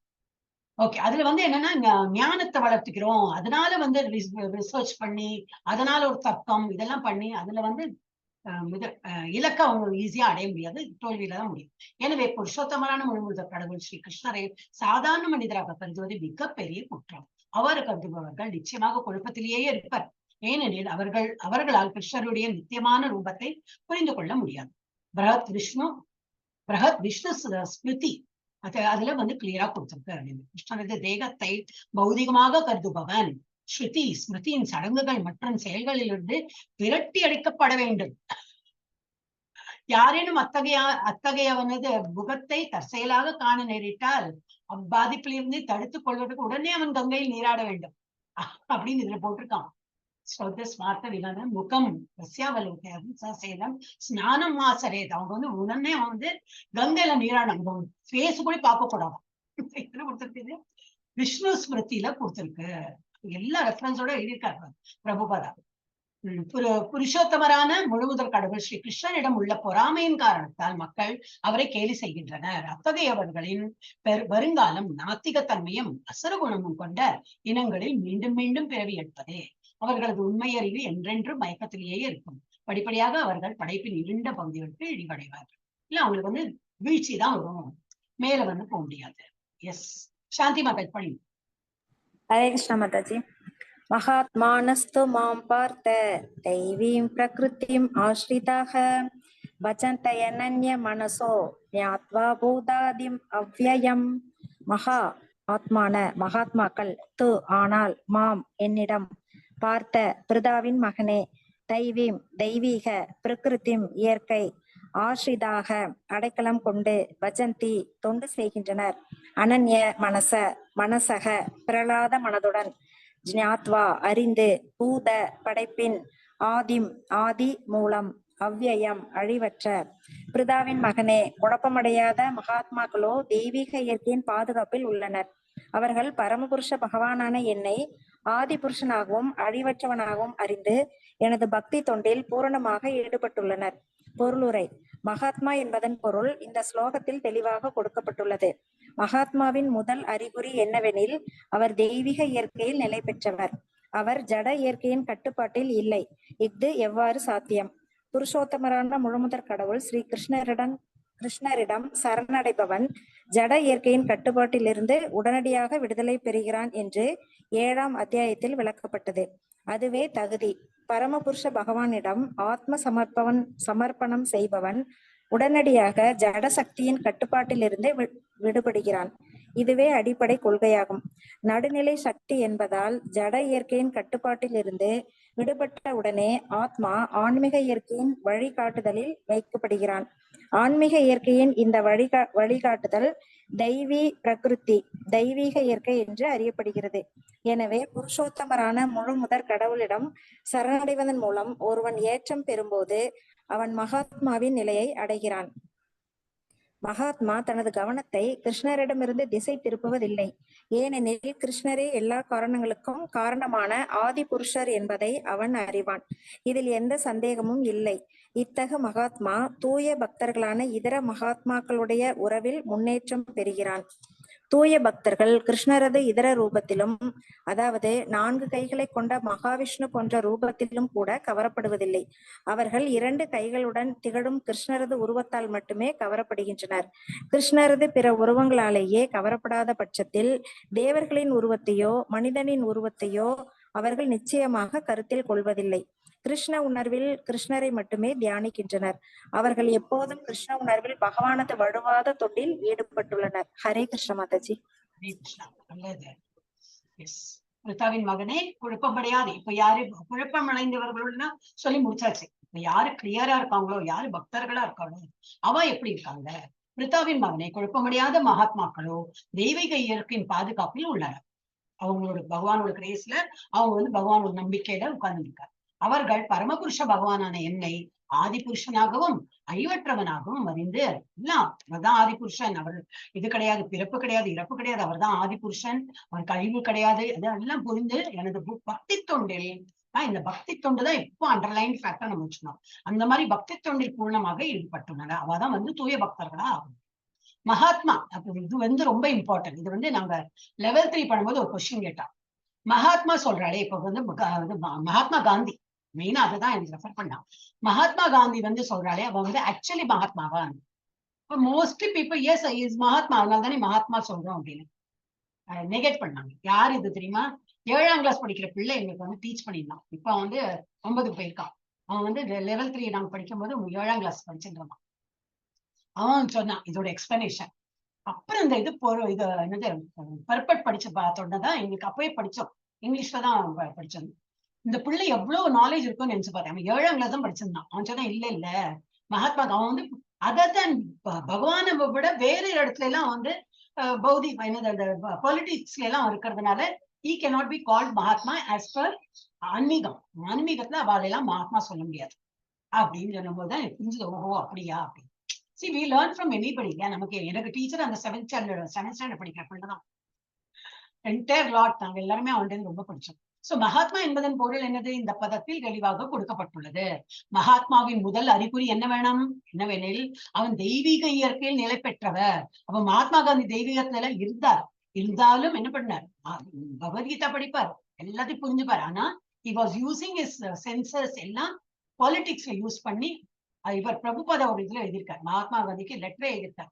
இந்த இதுல வேண்டாம், நீங்க நல்ல பாதையில இருக்கீங்க, நல்லா என்னது ஆன்மீகத்தையும் இருக்கீங்க, நல்லா ஆன்மீகம் இருக்கு, அப்ப நீங்க அந்த பாலிடிக்ஸை விட்டுடுங்க. ஏன்னா அதாலேயே உங்களுக்கு மரணம் ஏற்படலாம். ஏன்னா மனிதர்களோட சுபாவமே இப்படிதான், ஏதோ ஒரு இதுல ஒரு என்னது மூடர்களா இருப்பாங்க அவங்க எல்லாம். அதனால நீங்க ஆன்மீகத்தை வந்துருங்கோ, இதெல்லாம் விட்டுடுங்கோ அப்படின்னு. அவர் கேட்கலை. ஆனா அதே போல அவருக்கு அழிவும் அந்த மாதிரி தப்பு மனிதர்களாலதான் வந்தது அப்படின்னு. அந்த ஆதரவு மகாத்மா காந்தி ஆதரிச்சு பேசுறவங்களும் இருக்காங்க, அவரை இது பண்ணி பேசுறாங்க, அதெல்லாம் வேற டிபேட் ஆல்டுகெதர். பட் என்ன பிரபுபாதா ட்ரை டு வார்னிங், வேண்டாம் இந்த இதை வெட்டுடுங்க. பிகாஸ் பிரபுபாதாக்கு இது பிடிக்காது, எது பாலிடிக்ஸ் எல்லாம் பிடிக்காது. ஏன்னா அவங்க எல்லாம் ஓட் பேங்க்கு வேண்டிதான் வேலை பண்றாங்க, அவங்க சொந்த வெறுப்புக்கு வேண்டிதான் பண்றாங்க. இவங்க யாரு காப்பாத்துறதுக்கு? நான் உன்னை காப்பாத்துறேன், உனக்கு இந்த சலுகை தரேன், அதை உங்களை காப்பாத்துறேன். யாரு இவங்க காப்பாத்துறதுக்கு? இவங்க உயிருக்கே இவங்க உத்தரவாதம் கொடுக்க முடியாது. இவங்களையே பாத்துக்கிறது அந்த கடவுள் தான். அந்த கடவுள் அந்த இடத்துல நீங்க வந்துருக்காரு. அப்ப ஆனா எல்லாரும் ஆன்மீகத்துல வர முடியுமா? அவங்க வேலையை விட்டுட்டு இருக்க முடியாது.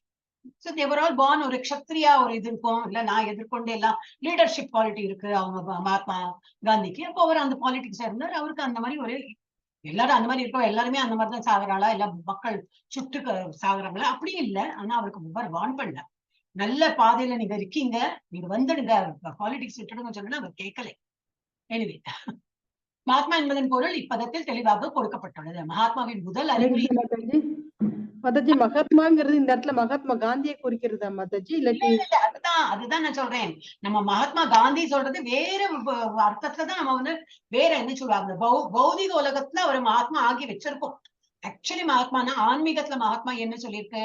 முதல் அறிகுறியை தான் படிச்சிருக்கீங்க. முதல் அறிகுறி என்னவென்றால் அவர் தெய்வீக இயற்கையில் நிலை பெற்றவராக இருக்க வேண்டும். வேற ஒன்னும் சிந்தனை இருக்கக்கூடாது. மக்களை நான் காப்பாத்துறேன் அதெல்லாம் வேண்டவே வேண்டாம். நம்ம யாரு காப்பாத்துறதுக்கு? பகவான் தான் காப்பாத்துறார். ஒரு யானைக்கும் ஒரு ஃபுட் ஏற்பாடு பண்ற, ஒரு யானை வளர்த்துறோம் பார்த்தா பெரிய ஏழையா தான் இருக்கும். ஆனா அந்த யானையும் வளர்றது, அவ்வளவு கிலோ டன் கணக்குல சாப்பாடு கொடுக்க அவனால முடியாது. எங்கேருந்தோ பணம் வரும், எங்கேருந்தோ ஏற்பாடு ஆகுது, எங்கேயோ சாப்பிடணும். அந்த யானை கொடுக்க முடியாது. ஒரு எறும்புக்கும் சாப்பாடு கிடைக்காது. எப்படி? அப்ப இந்த பர்த்டே அநாதாசிரமத்தை போயிட்டு நான் எல்லாம் விநியோகம் பண்ணேன். எவ்வளவு நாளைக்கு விநியோகம் பண்ண முடியும்? உனக்கு வருஷத்துக்கு ஒரு பர்த்டே தான் வருது, அந்த ஒரு நாளைக்கு நீ கொடுப்ப. அடுத்த நாளைக்கு அங்க ஃபுட் யாரு கொடுப்பா? அடுத்த நாளைக்கு அவங்களுக்கு பசிக்காதா? அடுத்த நாளைக்கு யாரு கொடுப்பா? அப்ப நான் தான் கொடுத்தேன்னு அந்த எண்ணமும் வேண்டாம். அதாவது இந்த மகாத்மா பௌதிக உலகத்துல மகாத்மா நான் பண்றேன், அதெல்லாம் பண்ணக்கூடாதுன்னு கிடையாது. பட் அந்த பெருமை நமக்கு வேண்டாம். இல்ல பகவானுக்கு பண்ணா பகவான் பார்த்துப்பாரு. பகவான் எறும்புக்கும் சாப்பாடுக்கு வழி பண்றார், யானைக்கும் சாப்பாடுக்கு வழி பண்றார். எல்லா உயிர் வாழிகளும் நம்ம எல்லாரும் ஏதோ சாப்பிட்டு ஏதோ உயிர் வாழ்ந்துன்னு இருக்கோம் இல்லையா? அதனால இந்த மாதிரி பண்றவாளையெல்லாம் அவங்க பிரபுபாதை வந்து மட்டும் தட்டி தான் பேசுவார். பாலிடிக்ஸ், நியூஸ் இதெல்லாம் அவருக்கு பிடிக்காத விஷயம். அதெல்லாம் வந்து கிராமிய கதைனா ஊர் பம்பு பேசுறவங்க தான் இவங்க எல்லாம். அப்படின்னு இவங்க காப்பாத்துறேன் இவங்களால ஒண்ணும் பண்ண முடியாது, பகவான் காப்பாத்துறேன்னு நினைச்சாதான் காப்பாற்ற முடியும் அப்படின்னு. சோ இது ஆன்மீகத்துல மகாத்மானா என்னது? ஃபர்ஸ்ட் அறிகுறி என்னது? தெய்வீக இயற்கை நிலை பெற்றிருக்க வேண்டும். அப்படின்னா இந்த தெய்வீகம் இருந்தது, அப்புறம் அந்த டைம்ல வந்து ப்ரே பண்ணிட்டு தென் ஹி வில் பி இந்த பௌதிக உலகத்துல வந்து ஸ்பீச் கொடுக்குறேன், டோன்ட் வரி, ஐ எம் தேர் அப்படிதான் பண்றாரு. சோ அந்த மாதிரி இருக்க வேண்டாம், நீங்க வந்துருங்க அப்படின்னு சொல்லி. சோ அந்த மாதிரி தெய்வீக இயற்கை ஃபுல்லா இருக்கணும். அந்த மாதிரி இருக்கிறவங்க தான் மகாத்மா கூட முடியும். அவர் ஜட இயற்கையின் கட்டுப்பாட்டில் இல்லை. யாரு? மகாத்மாங்கிறவன் ஜட இயற்கையில கட்டுப்பாட்டில் இருக்கக்கூடாது, ஃபுல்லா ஆன்மீகத்துல இருக்கணும். இது எவ்வாறு சாத்தியம்? இது எப்படி நடக்க முடியும்?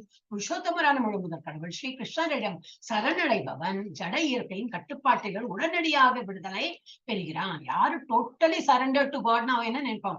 இவன் எல்லாம் முடிஞ்சுட்டா, பிரேயர் டைம் முடிஞ்சுட்டா, இப்ப நான் போறேன், don't worry, I am there to take care, மாத்தி சொல்லுவோம். பகவான் தான் எல்லாம் காப்பாத்த போறான். ஆனா எல்லாம் ப்ரே எல்லாம் பண்ணிட்டு அங்க போயிட்டு என்னது? அப்ப அதுல என்ன தெரியுது? பக்தி ஃபுல்லா 100% இல்ல. பகவான் ப்ரே பண்றேன் எல்லாம் கரெக்ட் தான், அங்க போயிட்டு நான் பண்றேன்னு சொல்லும்போது அது வந்து இஸ் நாட் ப்ராப்பர் மகாத்மா அப்படின்னு. நம்ம இது நாட்டுக்கு எஸ் தேசிய என்னது தந்தை அண்ட் மகாத்மா வந்திருக்காரு. பௌதிக உலகத்துக்கு எஸ் அவர் மகாத்மா. ஆனா ஆன்மீகத்துல அவர் வந்து பாத மாறி போயிட்டார். அதனால மகாத்மா காந்தி வந்து ஆன்மீகத்துல பார்த்தா அவர் மகாத்மா கூறக்கூடாது. மகாத்மாங்கிறவர் யாரு? ஜட இயற்கையின் கட்டுப்பாட்டில் இருக்க முடியாது அவங்க. ஏன்னா எல்லாமே டோட்டலி சரண்டர் டு காட். அப்போ ஜட இயற்கையெல்லாம் அவனை வந்து அந்த கட்டுப்பாட்டுல அவங்க வந்து வரக்கூடாது. இது எவ்வாறு சாத்தியம்? புருஷோத்தமரான முழுமுதற் கடவுள் ஸ்ரீ கிருஷ்ணரிடம் சரணடைபவன் ஜட இயற்கையின் கட்டுப்பாட்டிலிருந்து உடனடியாக விடுதலை பெறுகிறான் என்று 7ஆம் அத்தியாயத்தில் விளக்கப்பட்டது. அது அதுவே தகுதி. பரமபுருஷ பகவானிடம் ஆத்ம சமர்ப்பணம் செய்பவன் உடனடியாக ஜடசக்தியின் கட்டுப்பாட்டிலிருந்து விடுபடுகிறான். இவ்வாட்டி ஆத்ம சமர்ப்பணம் பண்ணா என்னது? எல்லாமே கடவுள் தான். அப்புறம் நான் பண்றேன்னு சொல்லிட்டு ஒண்ணுமே பண்ண மாட்டேன், எல்லாமே பகவான் பண்ணிப்பார். Everything will be done by God. நம்மளால எல்லாம் இருக்க முடியாது.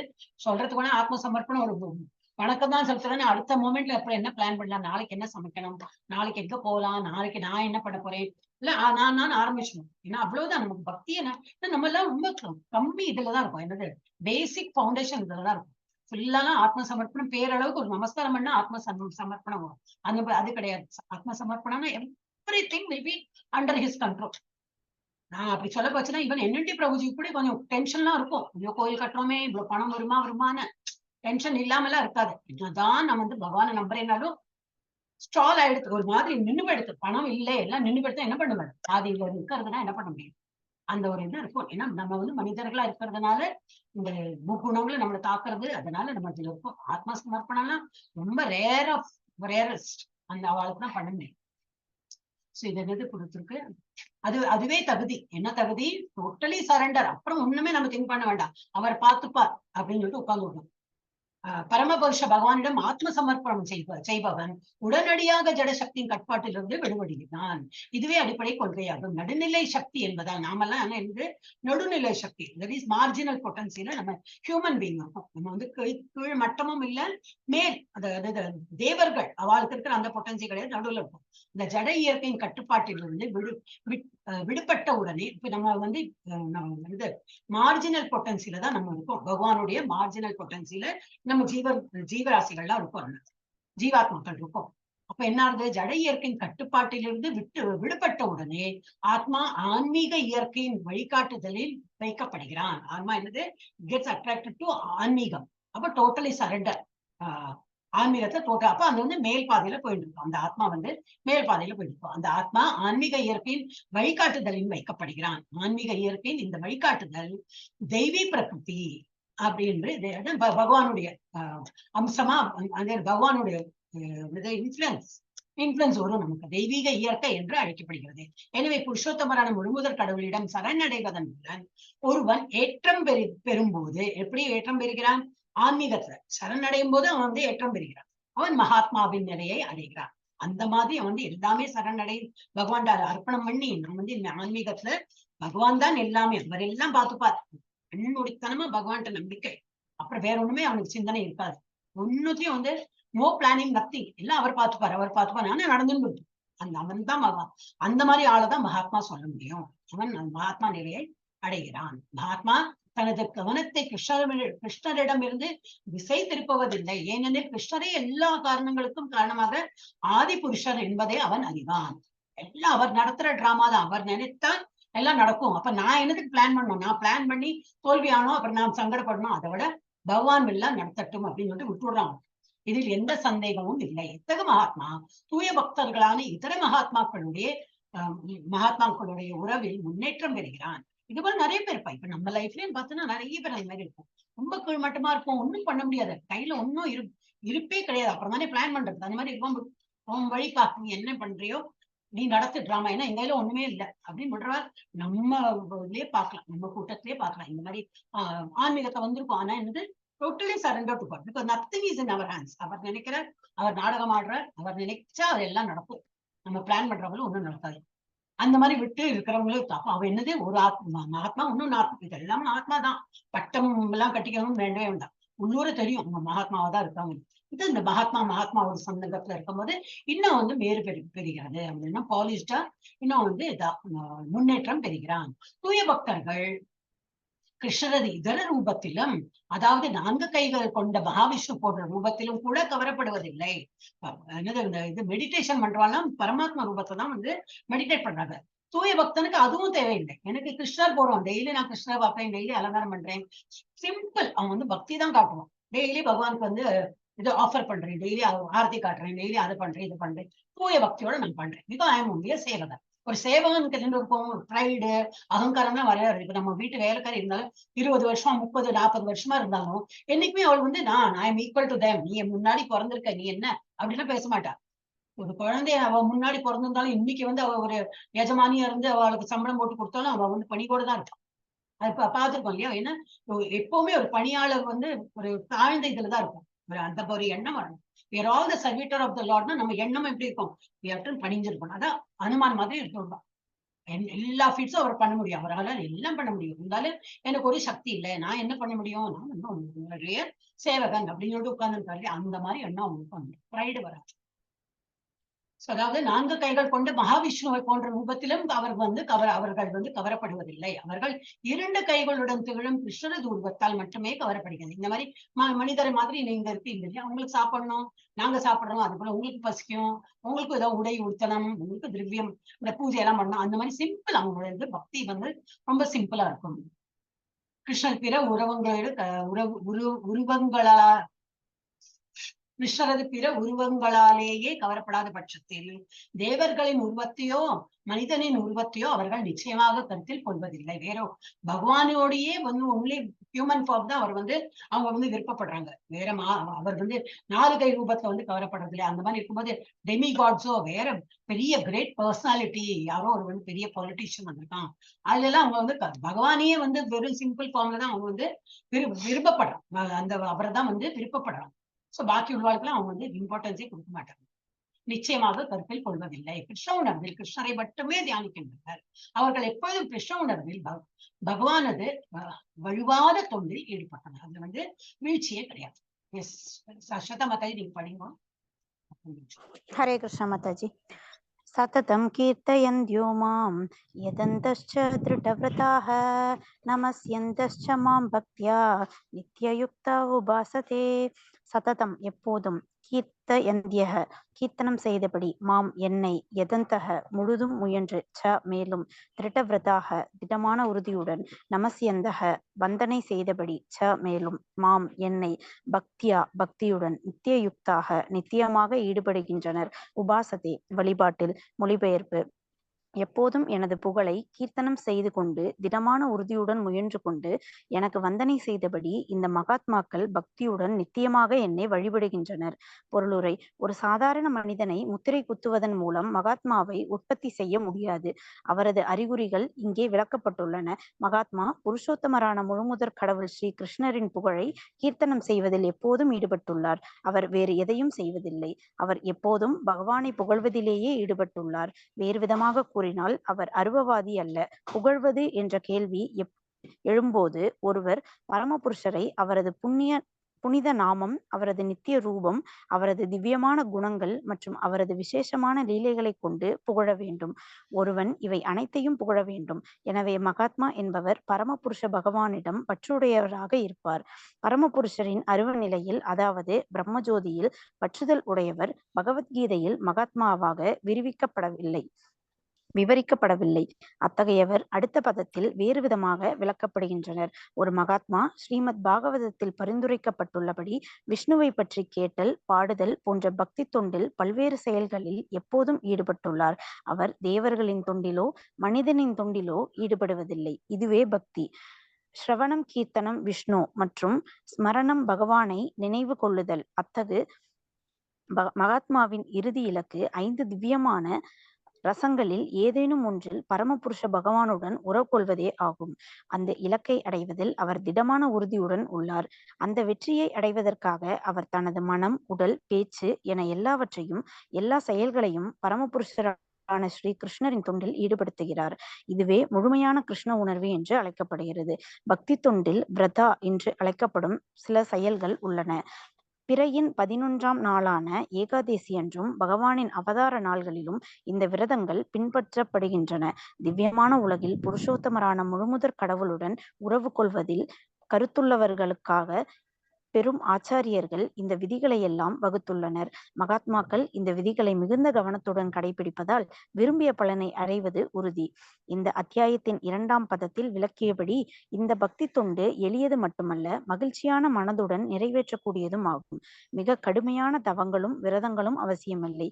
திறமை வாய்ந்த ஆன்மீக குருவால் வழிநடத்தப்பட்டு குடும்பஸ்தனாகவோ பிரம்மச்சாரியாகவோ சந்நியாசியாகவோ எந்த நிலையிலும் ஒருவன் பக்தி தொண்டில் வாழ முடியும்.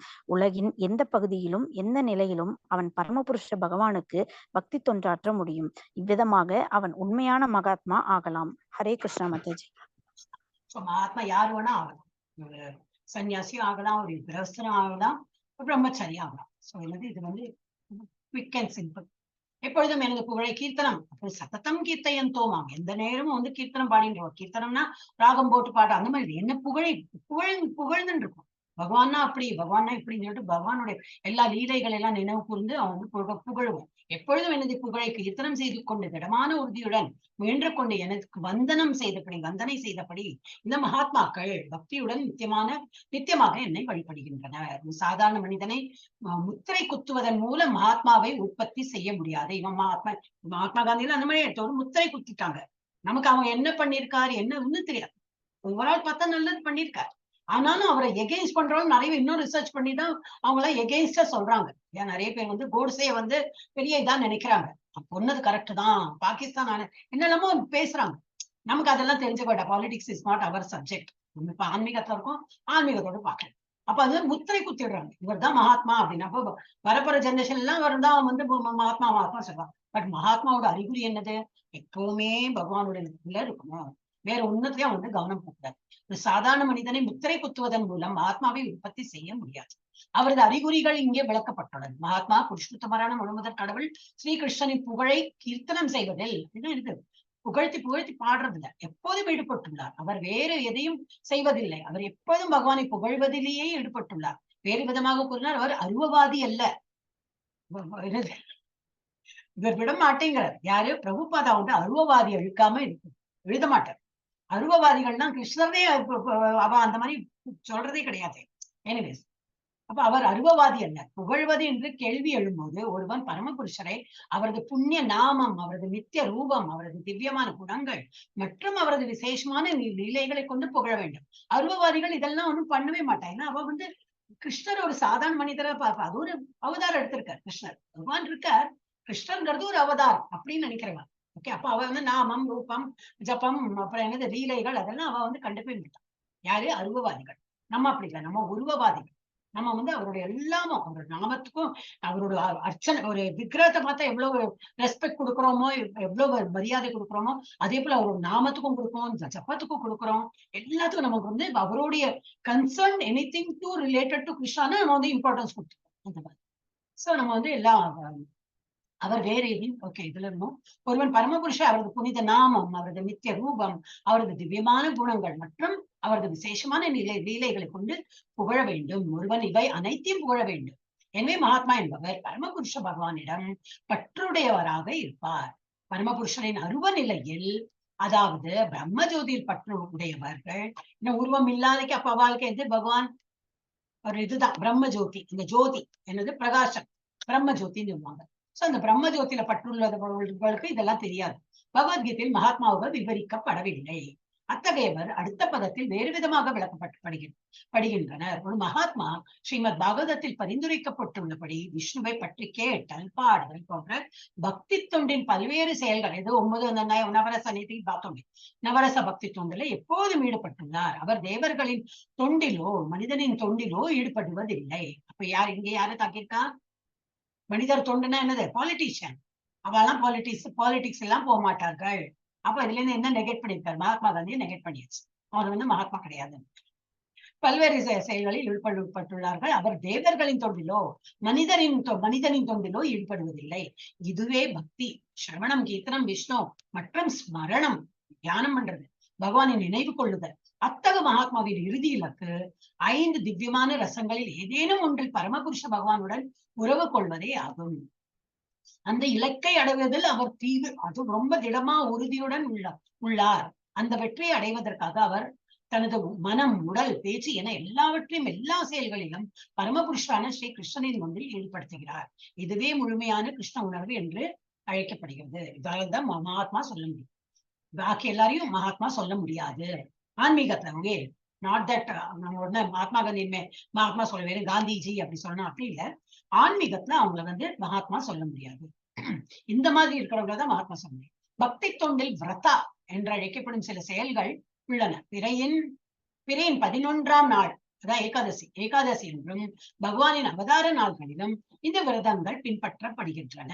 என்னது விரதம்? அதுதான் விரதம். பக்தி தொண்டில் விரதமும் ஒரு ஒன் ஆஃப் த இது சில செயல்கள் உள்ளன. விரதம் மேற்கொள்வது. அப்போ இதுல என்ன கொடுத்திருக்கு? விரதம்னா என்னது? பிறையின் 11ஆம் நாள் ஏகாதசி என்று பகவானின் அவதார நாள்களிலும் இந்த விரதங்கள் பின்பற்றப்படுகின்றன. அது இல்லாம செவ்வாய்க்கிழமை, புதன்கிழமை, சண்டே எல்லா நாளும் ஏதோ ஒரு ரீசன்ல பண்றாங்க நிறைய பேர். அவசியம் இல்லை. பண்ண முடியணுமா பண்ணுங்க. ஆனா ஏகாதசி அன்னைக்கு பண்ணா போதும். நாளைக்கு ஏகாதசி, அதனால நான் திரும்பி அதை நினைவு கொடுத்தேன். திரும்பி அதுல போடுறேன். நான் இதுல மெசேஜ்ல போட பாக்குறேன். திவ்யமான உலகில் புருஷோத்தமரான முழுமுதற் கடவுளுடன் உறவு கொள்வதில் கருத்துள்ளவர்களுக்காக பெரும் ஆச்சாரியர்கள் இந்த விதிகளை எல்லாம் வகுத்துள்ளனர். நிறைய ஆச்சாரியர்கள் இதை பத்தி எல்லாம் எழுதியிருக்காங்க. எப்படி எல்லாம் பகவான் தொண்டுல விரதம் எல்லாம் எப்படி மெயின்டைன் பண்ணும், என்னெல்லாம் பண்ணக்கூடாது. மகாத்மாக்கள் இந்த விதிகளை மிகுந்த கவனத்துடன் கடைபிடிப்பதால் விரும்பிய பலனை அடைவது உறுதி. இந்த அத்தியாயத்தின் 2ஆம் பதத்தில் விளக்கியபடி இந்த பக்தி தொண்டு எளியது மட்டுமல்ல, மகிழ்ச்சியான மனதுடன் நிறைவேற்றக்கூடியதும் ஆகும். இது ஈஸி டு பிராக்டிஸ். பக்தி ஒண்ணுதானே வேணும். ஆனா அந்த பக்தி வரத்துக்கு எவ்வளவு பேர் கஷ்டப்படுறாங்க. நமக்கு ஈஸியா வந்துடுது. நம்ம இப்ப அட்டன் பண்றவாள் எல்லாருக்கும் ஈஸி தான். அதனாலதான் இவ்வளவு எல்லாம் ஜப்பா பண்றோம், எல்லாம் பண்றோம். மிக கடுமையான தவங்களுக்கும் விரதங்களுக்கும் அவசியம் இல்லை. திறமை வாய்ந்த ஆன்மீக குருவால் வழிநடத்தப்பட்ட குடும்பஸ்தனாகவோ பிரம்மச்சாரியாகவோ சன்னியாசாகவோ இப்ப எந்த நிலையில் ஒருவன் பக்தி தொண்டில் வாழ முடியும்? எந்த நிலையிலும் ஒருவன் பக்தி தொண்டில் வாழ முடியும். யாரா இருந்தாலும் சரி, அவனோட பேஸ் எல்லாம் பார்க்க வேண்டாம். அதாவது பிரம்மச்சாரியா இருக்கட்டும், சன்னியாசியா இருக்கட்டும், குடும்பஸ்தனா இருக்கட்டும், யார் வேணாலும் பக்தி தொண்டு பண்ணலாம். அப்போ பக்தி தொண்டு என்னது? அப்புறம் ஆச்சாரியர்கள் எப்படி எல்லாம் வழி வகுத்து கொடுத்துருக்கா. இப்ப நம்ம தான் வந்திருக்கேன் ஃபார்ம்ஸ் எல்லாம். ஏன் ஃபார்ம் ஃபில் பண்ணோம்? அதுக்குன்னே நிறைய பேர் இப்போ ஜாயின் பண்றதுக்கோ எனக்கு தெரியாது. I feel that way. But ஒன்றும் பண்ண முடியாது. நம்ம இதுல சிஸ்டம் கொடுத்துருக்கு அந்த மாதிரி. ஷெல்டர் ஃபார்ம் அந்த குருமார்கள் நமக்கு ஒரு வழிவகுத்துட்டாங்க. we have to follow that. இல்ல அது ஏன் உள்ள இழுக்கிறாங்க? இது மாதிரிலாம் பேச்செல்லாம் வரும். சரி, வேண்டாம்னா வேண்டாம். இல்ல ஃபோர்ஸ் எல்லாம் பண்ண முடியாது. அவங்க இஷ்டம் இருந்தா வருவாங்க. சோ இது யாரு வேணா இதுல போலாம். எந்த நிலையிலும் ஒருவன் பக்தி தொண்டில் வாழ முடியும். உலகின் எந்த பகுதியிலும் எந்த நிலையிலும் அவன் பரமபுருஷ பகவானுக்கு பக்தி தொண்டாற்ற முடியும். இவ்விதமான அவன் உண்மையான மகாத்மா ஆகிறதுக்கு இதெல்லாம் கொடுத்திருக்கு. So anybody can become Mahatma. So இதோட நம்ம இங்க நிறுத்துறோம்.